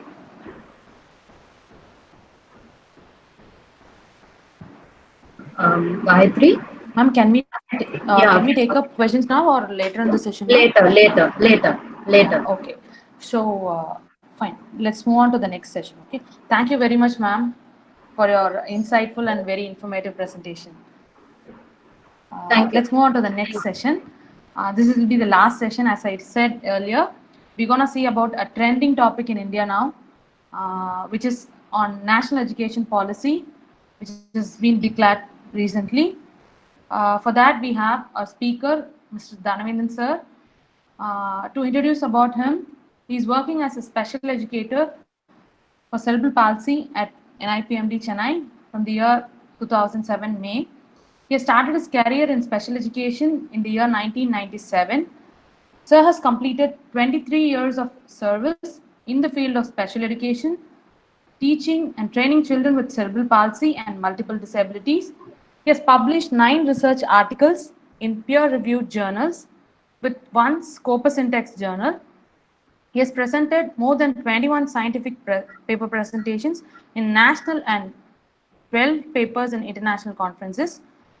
He was a member in curriculum development process of Diploma, B.Ed, M.Ed, Special Education, Multiple Disabilities, and he has been a resource person and coordinator for various RCA CRE programs from the year 2010, and he has served as a coordinator for various RCA programs and IGNO RCI CE ECSC CP and NIOS OBE, and faculty for pedagogical papers in B.Ed and M.Ed Special Education.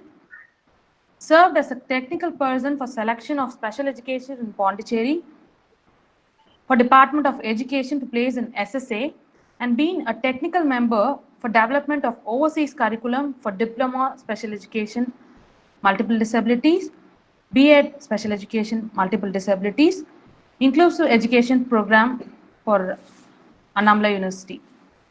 So now, Sir will be talking on National Education Policy 2020 with a special reference to children with disabilities.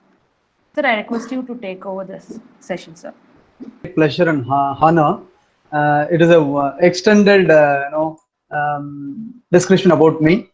Good evening, all. It is actually already late. I'll just start. Can you see my PPT? Gayatri? Yes, sir. Yes, sir. We can you see my PPT? Yes, sir. It is visible. Okay. Thank you.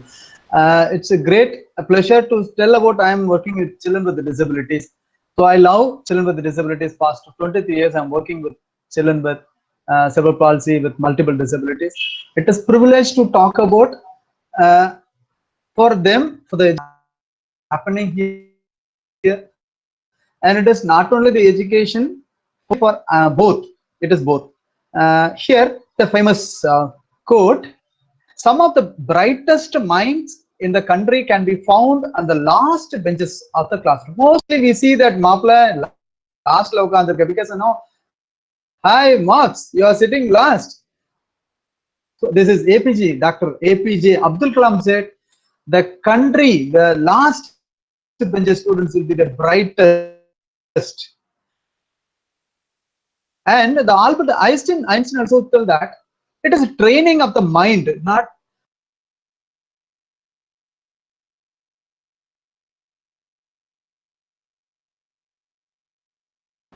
Sir, you're not audible, sir. Can you please unmute your mic, sir?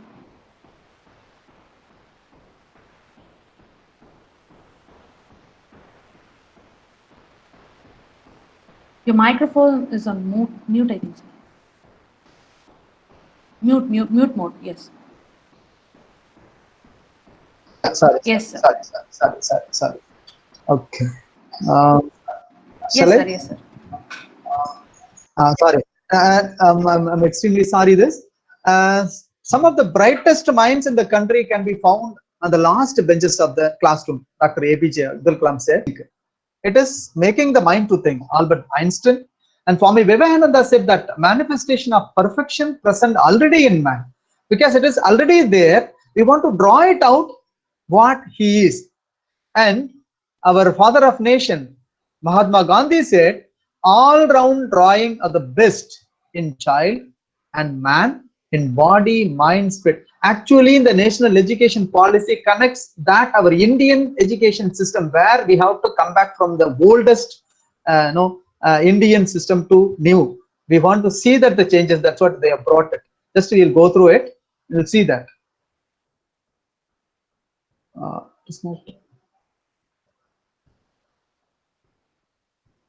Is it not moving?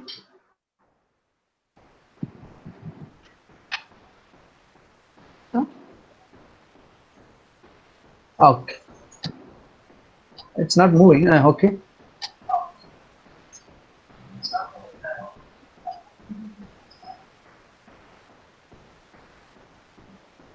Slide 3. It's not. It is in the quotation slide, sir. It is Can you in able to the see? quotation slide, sir. Now. It's not moving. Oh, it is. Yeah. Yes. Yes.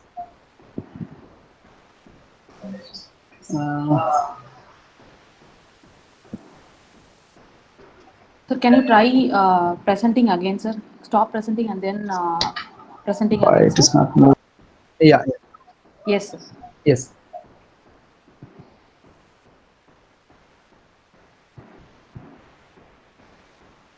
Yes. Now it's moving. Education is a fundamental. Can you able to hear me? Yes, sir. Yes, sir. Right. Perfect, sir. Sorry. Perfect, sir. Education is a fundamental for achieving full human potential, developing an equitable and just society, and promoting national. It is going to be a national development. That's what the goal is actually made. And the sustainable development goal, we see that 4: education, development, universal primary education. That is a primary motto which they are making it. Ensure inclusive and equitable quality education and promote lifelong learning opportunities for all. It is here inclusive, that is a word, including. They made it everything what we can include in the education of the education system and the renovation of the school system. And equitable quality education, it is a quality means they are not compromised anywhere in the education total policy. They were made it to give whatever the best quality we can give it to the child education, starting from the early childhood care education to the higher education and PhD. Beyond that, promote lifelong learning. That is the most important thing, lifelong learning. See that in the thought of Indian philosophy, Janan, Pragya, Satya. Janan spoke about knowledge, and Pragya is wisdom, and Satya is truth.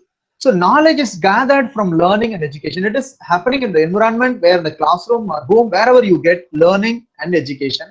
And wisdom is gathered from the day-to-day experiences, because it is an experiential learning, we are supposed to get it. And practical ability to find out the truth, what it is there. An aim of education which is they have given, preparation for life. Most importantly, preparing the child for his life, not critically how to analyze what I am doing. It is life beyond schooling. Complete realization and liberation of the self. It is self. It is self-actualization. That's what the education is making, motivate, go beyond. The teacher, the all-rounder, who is the brightest one, who is that the Gurukula system, which is called Guru, is the most important. Here the education also, the education policy makes teacher must be at the center of the fundamental reforms in the education system. The aim continues, a quality education system with the particular focus on historically marginalized, disadvantaged,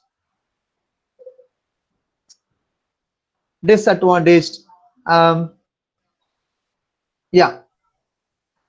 underrepresented groups. And education is a great leveler, which makes the level where you go beyond. You can search. It is the best tool for achieving economic and social mobility, inclusion, equality.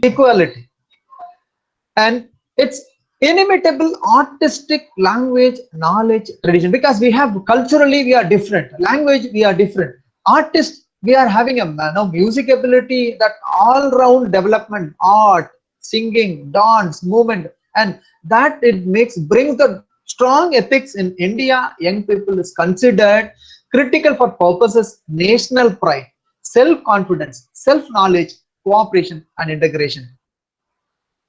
the principles of the policy which says that it's the develop good human beings capable of rational thought and action, possessing compassion and empathy, courage and resilience, scientific temper, most important time, scientific, everything we have to tell that scientific temper, and creative imagination. The young mind supposed to create, imagine it, what I'm doing it, the inside the classroom or outside the classroom. It should imagine it with sound ethical mooring, because the value we have, Tamil Nadu we have some value, Andhra Pradesh we have some value, Delhi we have value. So the cultural, where the values we have to develop, it's supposed to bring out, and it aims at producing engaged, productive and contributing citizens for building an equitable, inclusive. Always it is make the society inclusive society. It is not separating our children with disabilities anywhere. It is inclusive as per the 86 Constitution Amendment. Make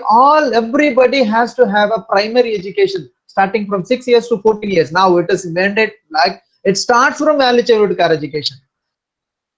The principles continue that it's start the foundational literacy and numeracy by all students by grade 3, 3rd standard itself. It starts from that foundation literacy and numeracy, and that they choose their own path. What I want to select, it is a life according to their talent interest, because we have to show the path, then only they can select it. But here the talent is supposed to come out through own path, and no hard separation between art and science. It's everything, it's a curricular, extracurricular, there is no segregation. It what you want to select, you can select. And multidisciplinary and holistic education across all the disciplines. It's a multidisciplinary goal. It is integrity of all knowledge. See the school system, which is now started transforming curricular pedagogical structure, which is previously the existing. You can see the left side of you, and right side the new academic structure starting from the down to up. Foundational stage, which is 5 years, multi-level play activity based learning, because we are multi-level means our children with the disability, always we are focusing on activity based learning, always child centered. Here also child centered. 3 years at Anganwadi, preschool, Balvatika, 3 to 6 years, and 2 years that class 1 and 2 is 6 to years, the preparatory stage. The 3 years of class 3 to 5, it's a preparatory, where here also play discovery learning, which we are saying that Montessori learning, and activity based and interactive classroom learning. And 3 years of class 6 to 8, age 11 to 14 years, middle stage, experiential learning. Always we are providing children with the disability that experiential learning, we are making them to take away from the classroom. We show them and make them feel that the classroom has the science, mathematics, art, whatever we other subjects which we deal with them. And 4 years, that class 9 to 12, which is 14 to 18 years, secondary stage, multidisciplinary study, greater critical thinking, because we have to make them to analyze it critically, flexibility in choosing the subject. We'll see one by one that the next slide, which is we are going to see that 5 plus 3 plus 3 plus 4, 3 years in Anganwadi. That is the most important, where we will be seeing that early childhood care education. Strengthening the early childhood, which is a play-based, it is a flexible, multifaceted, multi-level, play-based, activity-based and inquiry-based learning. Why it is happening? Why you are choosing that? Why it is bigger? Why it's small? So it is an inquiry, because we are doing the research study. It starts from the early childhood level. We are inquiring because cognitive-based learning. So logical thinking, problem-solving ability. It is going to be the drawing, painting, the skills where I can promote my fine motor activities and cognitive abilities and psychomotor skills.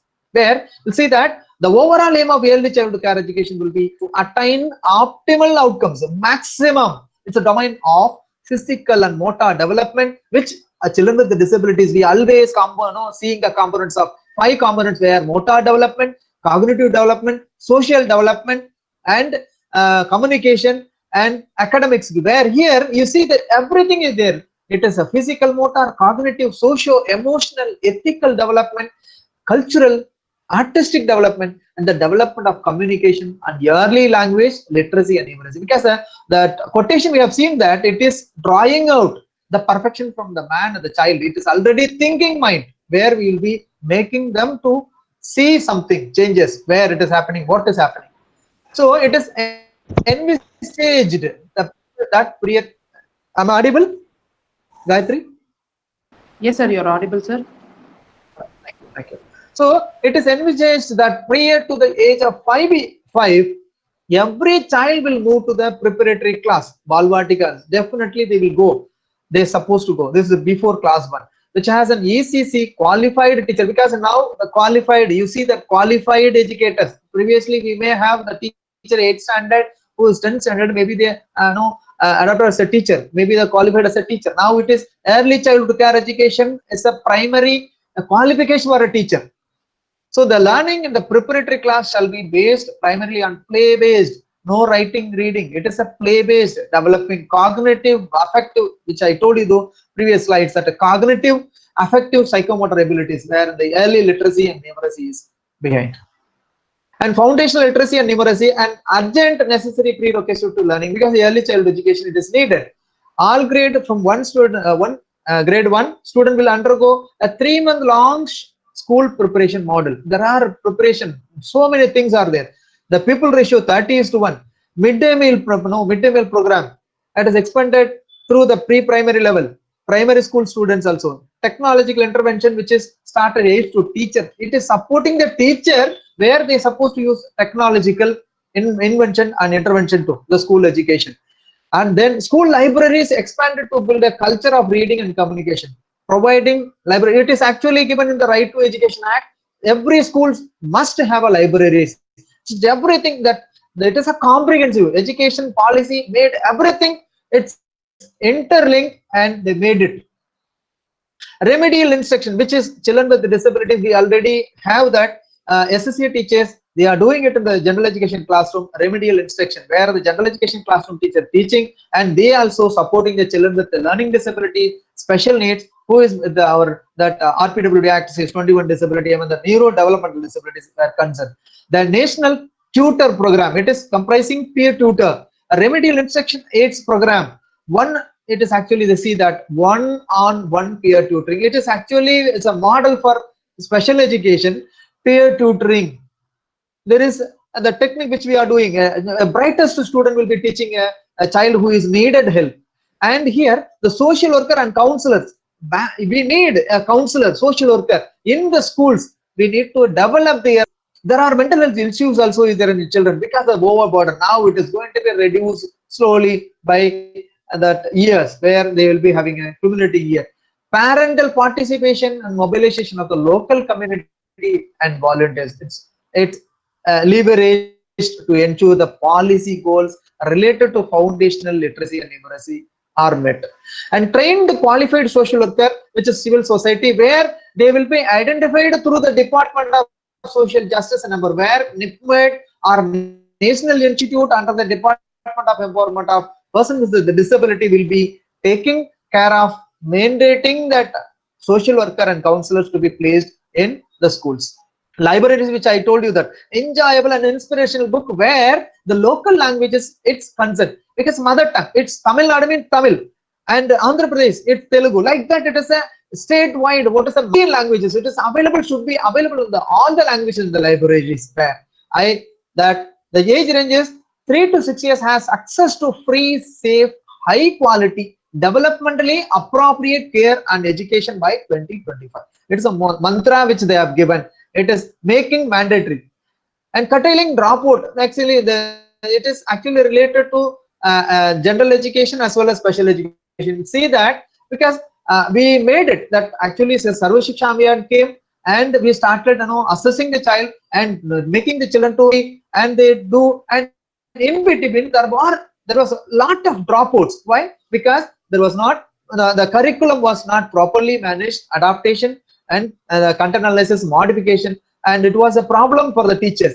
So now it is going to be universal access to education, all the universalization of elementary education which is concerned. The Sarva Shiksha Abhiyan, now it is changed to like Samagra Shiksha, like Rashtriya Madhyamik education and teacher education. The Right to Education Act, which remarkably stated that recent years attaining near universal enrollment in elementary education. The Sustainable Development Goal 4.1 states that by 2030, ensure that all boys and girls, it is invariably all, complete, free, equitable, and quality primary and secondary education. And 4.5 states that 2030 eliminate gender disparities. It is a male only or boy only or girl only like that. It is gender disparities in education and equal access at all level of education, vocational training. So our children with disability here, it is including children with disabilities, that the Indian children, they are vulnerable, SC, ST and everything, it's and added. So no, we know where we left. And the major intervention under Samagra Shiksha, like universal access including infrastructure, because the child with a disability which is wheelchair bound, who comes to the classroom, he need accessibility in the environment. So it is taken care, accessibility, gender equity, include salary, digital initiative, and everything it is included the service Samagra Shiksha. And see that comparison of RTE and NP in the scope to NEP, like National Education Policy. Like current, the RTE covers class 1 to 8 and draft policy recommended age 3 to till class 12, and integrated primary school framework from age 3 to 8 years. Anganwadi preschool to be linked to local primary schools and focus on play and discovery based learning. At MHRD will be oversees that educational aspects. And quality of school education focuses 2 T's, mainly teacher. The teacher is the most important person where the education policy ticks. And the technology. Integration of teacher education would facilitate effective convergence and linkage between different support structures like unified training calendar, innovation in pedagogy, so the teaching methodology, mentoring and monitoring, that SCRT will take care, and the in-service training program to make it need-focused and dynamic, where the teacher is needed. The single scheme. Then open school, NIOS, already it is there. NIOS is bridging the gap between children with the special needs and education. The socio-economically disadvantaged group, SEDGs, mentioned that the scope of school education will be broadened to facilitate multiple pathways to formal and non-formal education modes and open and distance learning. Then the National Institute of Open Schooling will be taking care, and state open schools like that. There are programs which they have A, B, C, open basic education, secondary and senior secondary. That's what A, B, C levels, grade 3, grade 5th and 8th. Already it is there, and it will be strengthened. Have given that the grade 10 and 12 vocational education courses and programs, adult literacy and life enrichment programs will be there. So 3.7 is quoting that one-on-one tutoring, the teaching of literacy and the holding of extra help session additional, because children with the learning disability is needed extra help sessions. It is mandatory. Teaching support and guidance for educators, because educators also need a special educator supposed to transfer the skill to the general education teacher, and teaching support guidance, which is career guidance and mentoring to students, because it is a special educator and general education teacher also working together. It is already been, but it will be strengthened. The curriculum and pedagogy, already the structure, you know that 5 + 3 + 3 + 4, the foundational stage which schools, and preparatory stage and middle school, and secondary stage which we have seen that. And experiential learning, it is actually for mandatory for children with special needs. Experience, we have to provide experience. A child with autism, a child with visually challenged, deaf-blind child, a cerebral palsy child, they need experience. Without experience, how they will do? The hard, cold, that this is soft, rough. We need that experience. I need to give hands-on learning, because we have to provide hands-on learning. Arts integrated and sports integrated education, storytelling based pedagogy, because it is related. You will be giving that observe and experience, review your experiences, analyze and evaluate, apply in task, evaluate, monitor, improvement. Is there improvement, is there or not? We have to evaluate.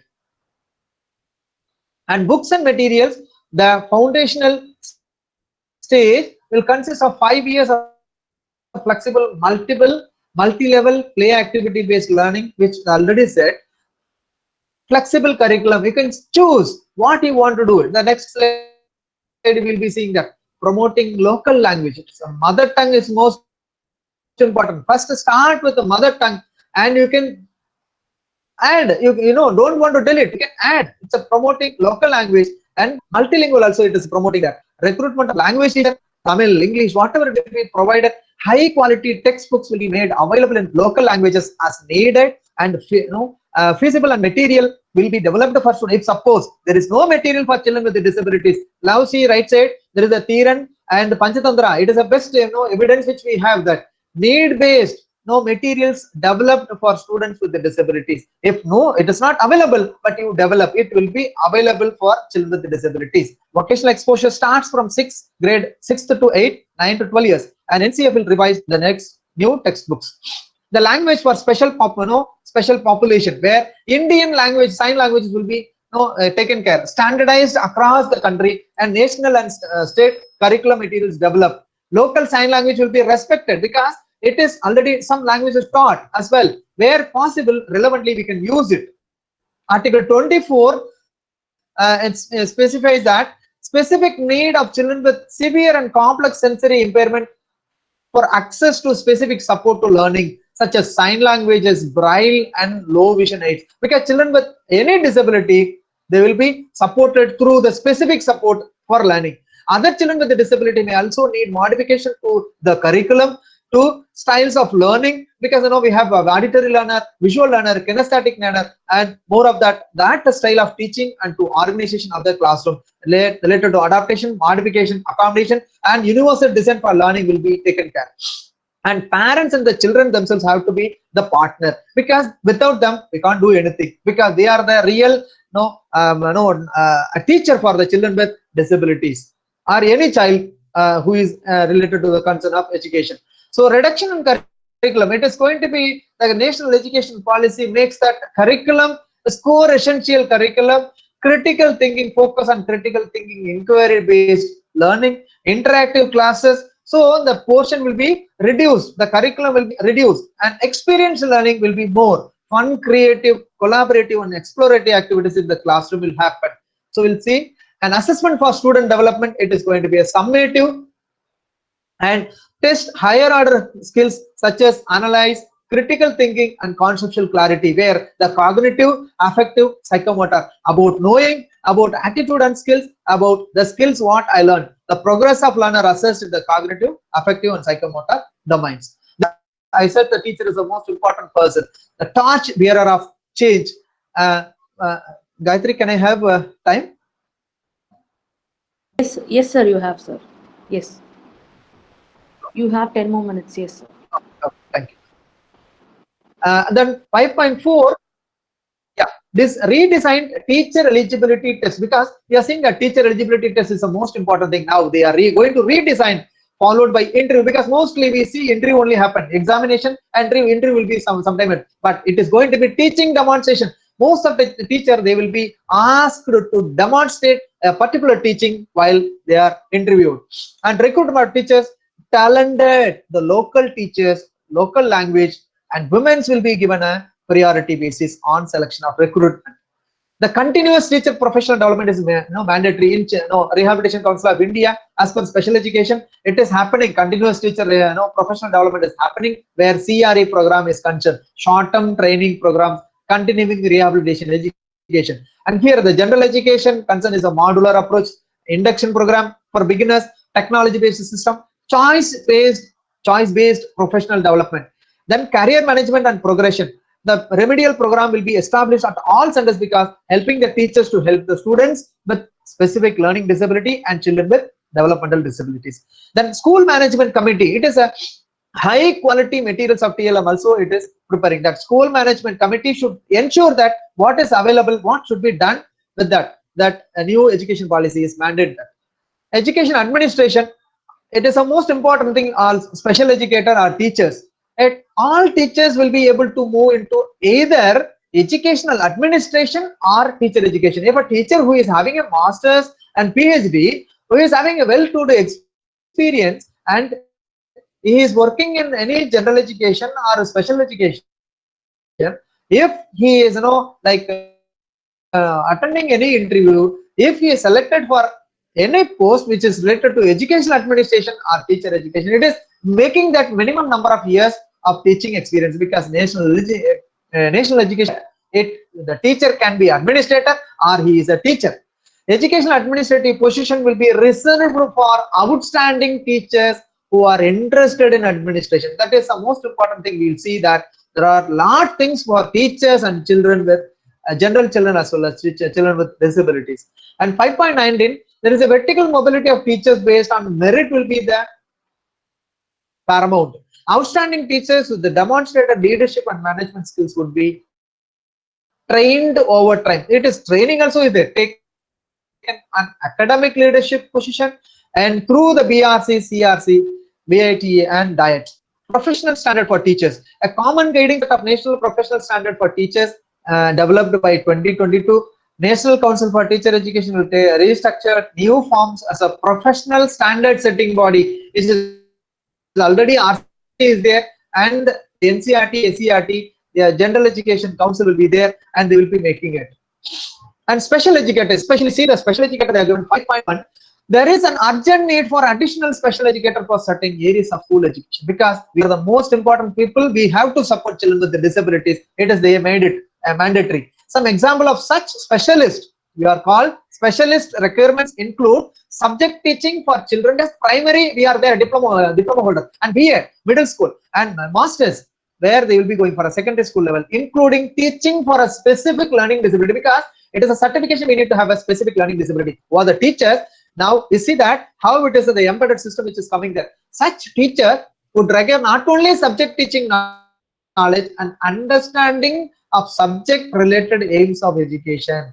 It's not only related to specific learning disability background teacher, he or she should know that education, science education or language education, he or she should know that subject related aims of education. And therefore such areas could be developed. A secondary specialization for subject teachers or generalist teacher during or after pre-service teacher preparation. That is also is there. So they will be offered certificate course in the pre-service as well as in service mode, either full-time or part-time blended courses. That's a blended courses again necessarily at multidisciplinary college or universities. See that a lot of changes, a lot of inputs they have given. And the curriculum of NCT RCI, see that the regulatory body of Special Education Rehabilitation Council of India to ensure adequate availability of qualified special educators because special education has now a demand. After 12th standard, what I can study? You choose a career, a supportive, human supported, human kind of education where the qualified special education courses available all over India, the NGO as well as National Institute and private institution where they are running special education courses in diploma level, bachelor level and master's level. So now it is mandatory for National Education Policy. Handle the subject teaching as well. The approach to teacher education where it is B.Ed, M.Ed, PhD degree.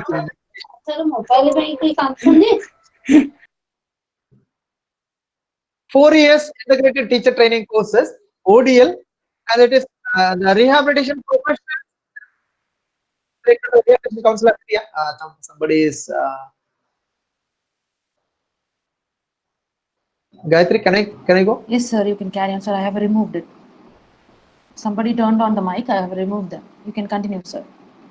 Hello. Gayatri, can I go? Hello. Yes, sir. Yes, sir. Hello. Am I audible? Yes, sir. You are audible, sir.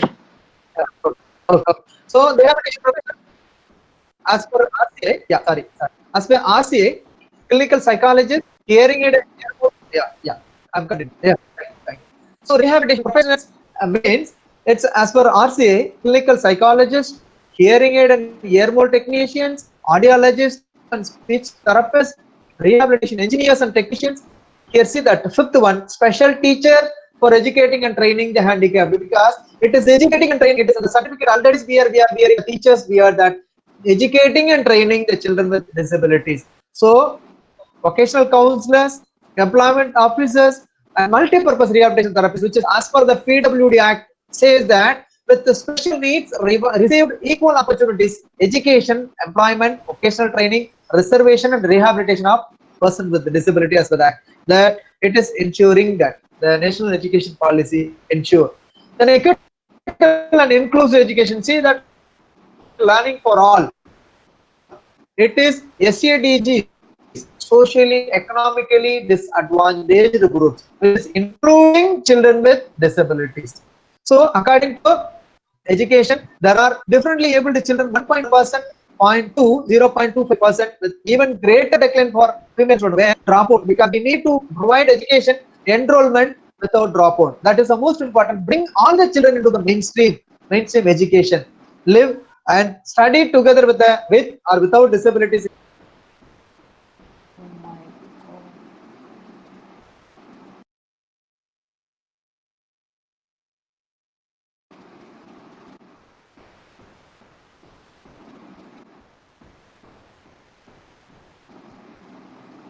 Dear participants, I think sir has left from the meeting because of technical issues. Kindly bear with us for a few minutes. We'll try getting back to him.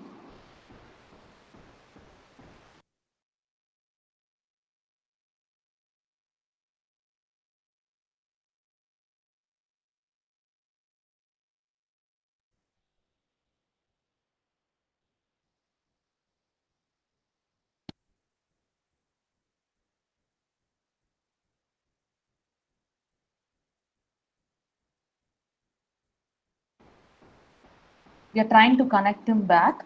Kindly bear with us for very few minutes, okay?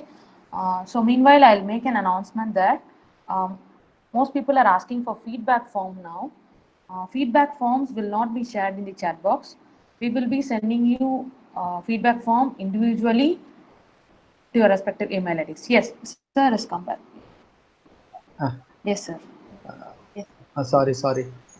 The connectivity, because we are in a digital world. Yes. Sorry for the inconvenience. Yes, Inclusion and equal participation, where the previous slide I was 6.2.5, the policy also recognizes the importance of creating enabling mechanism for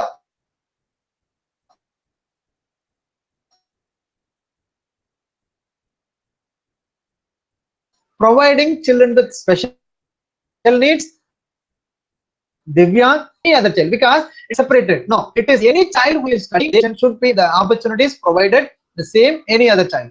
One-to-one, which is previously I told, one-to-one teacher and tutors, peer tutoring, open schooling, appropriate infrastructures, and suitable technological intervention. If a child with CPS comes, a child with autism is concerned, a child with visually challenged, a child with hearing impaired, a child with learning disability, ensure access can be particularly effective for certain children with disability. That's what is given. The technologically appropriate support. We are called socio-economically disadvantaged background, suitable arrangements for everyone of children with disabilities. You see that last one, the special education zones. They plan to build, especially aspirational district in district level, special education zones, and to support children with special needs. And inclusion and equal participation, ensuring inclusion and equal participation and enable to fully participate in the regular schooling process, foundational stage to till you'll see that any child, okay, primary education only I'll be concerned about. No, it is enabling to full participate in the regular schooling process from the foundational ECSE before that 1 to 2 years, then up to higher education. It is mandated. It is actually providing the education support from the foundational stage to higher education, and it is makes that as per the rights of persons with disabilities act, learning together. The system to teaching and learning is suitably adapted to meet the learning needs of different types of students with disabilities. It's ensure, it is supporting the environment, it is infrastructure, modification, learning, and UDL basis, whatever the content is available for children with disabilities, it will be providing that with national curriculum framework and NCERT institutes of Department of Empowerment of Persons with Disabilities will be taking care. The recruitment of special teachers, see that the special school, and generally we see that special school only that special teachers is recruited. Now it is to this end, schools and school complexes will be provided resources for the integration of children with disabilities as per the 6.11. Recruitment of special RC also is mandating now cross disability courses. Yeah, I have no advanced certificate course on inclusive education, cross disability is started. It is started. Many courses will come that RC is working on, and for the establishment of resource center wherever needed, especially for children with severe or multiple disabilities. You can see that we see that only mild and moderate children with disability only included in the national education policy. No, it is children with severe and profound multiple disability, where you see that next level, barrier free access for different categories of children with disability having different needs. Yes, exactly. Schools and school complexes will work and be supported for providing all some tailored to suit their needs, because every child is different, every individual child is different. So according to their needs, and to ensure their full participation and inclusion in the classroom,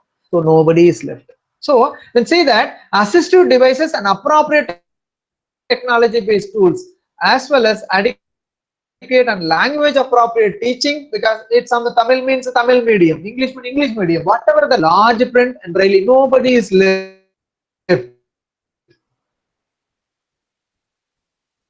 And this will apply to school activities including art, sports and vocational education. It is not only educational literacy, and universities will develop high quality modules to teach Indian Sign Language and to teach other basic subjects using Indian sign languages. And severe multiple disability. See that 6.12, as per the NIEPMD Act 2016, children with benchmark disability, 40% or above all the children with disabilities, benchmark disability, shall have the choice of regular or special schooling. It is my mandatory. I can choose. I want to go to regular school or special school. My friends are there in the special school. I want to go to special. It is your freedom to choose your school. Resource centers in conjunction with the special educators will severe or multiple disabilities and will assist parent guardian in achieving high quality home school and skilling, because here school also is enabled. If suppose child with severe or multiple disability not joining into the regular or special tuition, it's an opportunity. Education will continue to be a choice available for children with severe and profound disabilities who are unable to go to schools. So children under home-based education, if suppose a child who is studying in the regular classroom, they will be assessed. Summative assessment, formative what we previously told, now summative. There my child with severe or profound children with assessment will be done. Our education basis must be treated as equal to any other child in the general system. There shall be an added, yes, you will be assessing the child progress or teaching of home-based education for its efficiency and effectiveness. How the teacher is teaching, how the child is learning, how the performance will be audited. That will be the guidelines and standard for home-based schooling shall be developed based on this audit in line of RPWD Act 2016. Education is a state responsibility, because state is the responsible person to ensure that every child must get education. Education of all children with disabilities as per 6.12 is the responsibility of the state. Technology based solution, because now the government is planning for providing technology, mobile phone for learning, because now we are in a pandemic situation. We don't know when we will be going back to the schools. So the child will be moving back to the school, will be used for orientation of parents and caregivers. Identify such learning disabilities early and plan specifically, because children with specific learning disabilities, maybe we are seeing that miss out to identify the child who need continuous support. It is not a one-day support, one classroom or one subject or one particular topic. No, he need continuous support. Teacher must be helped to identify such learning disabilities early and plan specifically for their mitigation. Specific action will be include the use of appropriate technology. Here, the regular classroom, it's a formal classroom. A teacher teach through the blackboards. No, it will not support me. Then the alternative is technology, allowing and enabling children to work at their own pace. Because I am a child with CP, I'm a child with learning disability. I'm a child with autism spectrum disorder. I'm a child with visually challenged. I can do my work at my level of pace, maybe slow or speed or whatever I'm doing at my own pace, which is giving that relaxation for the child with flexible curricula to leverage each child's strength, because it is based on the disability strength, and creating an ecosystem for appropriate assessment and certification, because it is makes appropriate and approving the child with the disability, whatever he is, let him learn. See that the performance assessment, review and analysis of knowledge for holistic development. An efficient resourcing and effective governance. School complex 7.1, this makes that Samagra Shiksha scheme an important effort across the state, has helped to ensure near universal access for primary school children with special needs. The challenges were 7.5, the challenges, it's going to be 2025 state and universalized schools and adequate number of counselors, trained social workers, and teachers. These are the challenges which is going to be 2025. In the near future, they are supposed to recruit teachers, curriculum adaptation, adequate research, making that library, science lab, computer lab, skill lab, playground, sports. These are the challenges which they aim to, and cooperation and support across school for education of children with disabilities. That also is there, because how we are already included, how they will be cooperating, getting support across the schools, nearby schools with children with disabilities. And school complex management, it is one more this thing, which is establishment of grouping structure called the school complex, consisting of one school, secondary school together with all other school offering lower grades in its neighborhood, including Anganwadis, like the Education Commission, which says that linkage of college to a number of schools in the neighborhood, utilization of school facilities, because the schools nearby where they will be linkage, that's what it is mandating, that Education Commission, which is already said neighborhood including Anganwadis.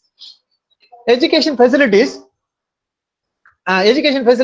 which is regular regulation of school education, teacher development program, teacher learning centers, seminars. Through this, their education facilities given. That this is a 2 more slide. At the summary, it is going to be a joyful learning for any child with or without disabilities. Early childhood care education more important for cognitive development. Yes, they are making it. Pedagogy framework, which is 5+3+3+4. Importance in the literacy and numeracy is given. Importance in literacy and numeracy is given. Remedial teaching, experiential teaching is the most important. Flexible curriculum, multilingualism, local language, enhanced mother tongue, local language books and materials, scholarship and summative assessment is there. And digital learning, it has supported strongly, projected technology based teaching, teacher preparation, recruitment of special teachers, Samagra Shiksha, and home-based school program for children with severe and multiple disabilities, following the suggestion of RPWD Act, coordination with National Institute and NIEPMDs for higher education program and institution development, integrated courses on par with general education, cross disability courses, which is special education and general education, addressing children with specific learning disabilities, using sign language, assistive technology for VA and other disabilities, severe and multiple disabilities are included, parental support, establishing special education zones, midday meal, encouraging mental health through teachers, social workers with the help of MSJE, and benchmark disability and education. It's everything is included. We are not left out.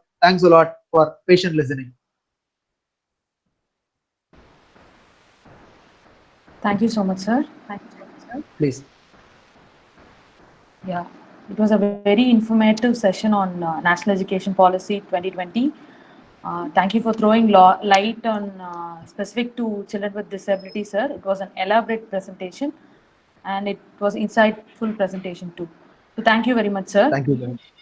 Thank you, Gayatri. Thank you for the organizers. Thank you for the entire speech communication hearing department and officiating director Sri Nachiketa sir and Amarnath sir. Thank you very much. Yes. So let's come. We have come to the end of the session. So thank you participants for participating in the today's webinar, and we hope to see you again in the upcoming webinars of NIEPMD. And now I request Mr. Hari Mati, audiologist and speech language pathologist in the Department of Speech, Hearing and Communication to deliver the vote of thanks. And before that, I would like to ask participants to post their question or write your questions to our email ID, and it will all be clarified. Because of time constraint, we are ending this session. So I request Hari to take over the session now. Yeah. Good evening to all. On behalf of NIEPMD from the Department of Speech, Hearing and Communication, I take this opportunity to deliver the vote of thanks to those who have directly and indirectly contributed to this international webinar or episode on ASD. At the outset, I thank Sri Nachiketa Raut, the Officiating Director, NIEPMD. Thank you so much, sir, for your motivation and encouragement. And Dr. Amarnath, sir, in charge HOD, Department of Speech, Hearing and Communication, NIEPMD. Thank you for your support and guidance, sir. I would like to thank our speakers. Firstly, Dr. Swapna Bhatt, the international speaker from Denmark. We are really enlightened with your knowledge and your presence. Thank you so much, ma'am. The way you explained the topic was very interesting and exemplary. And our speaker, Mr. Dhanavendan, sir, from NIEPMD. Thank you so much, sir, for your sharing your knowledge and experience. And Dr. Kala, ma'am, from NIEPMD. Thank you so much, ma'am. It was a nice presentation. I would like to extend my special thanks to the organizing committee, which includes Ms. Gayatri, the technical supporter, Ms. Srimadi, and all my colleagues from Department of Speech, Hearing and Communication. Our heartfelt thanks to the professionals and students, various part of India. Thank you for your active participation to this episode. With those warm words and kind message, we move on to the end of today's episode. Thank you, everyone. Thank you. Thank you all. Thank you, ma'am. Thank you for the great opportunity. Thank you, participants, great and stalwarts and people who are attending this program. On behalf of NIEPMD, thank you so much. Thanks all. Happy Independence Day. Thank you, sir. Gayatri, just inform the Houston certificate. We will be posting, dear participants, we will be posting the certificate link and feedback link. This feedback will have a quiz pattern, and we'll be issuing certificate based on that. We'll be sending it now, the link, or else we'll be sending the certificate link to your email IDs also, which I have mentioned in the file registration. So use that, yeah. Thank you. Thank you so much. Thank you. Thank you. Thank you, madam. Madam Speaker, thank you. Thank you.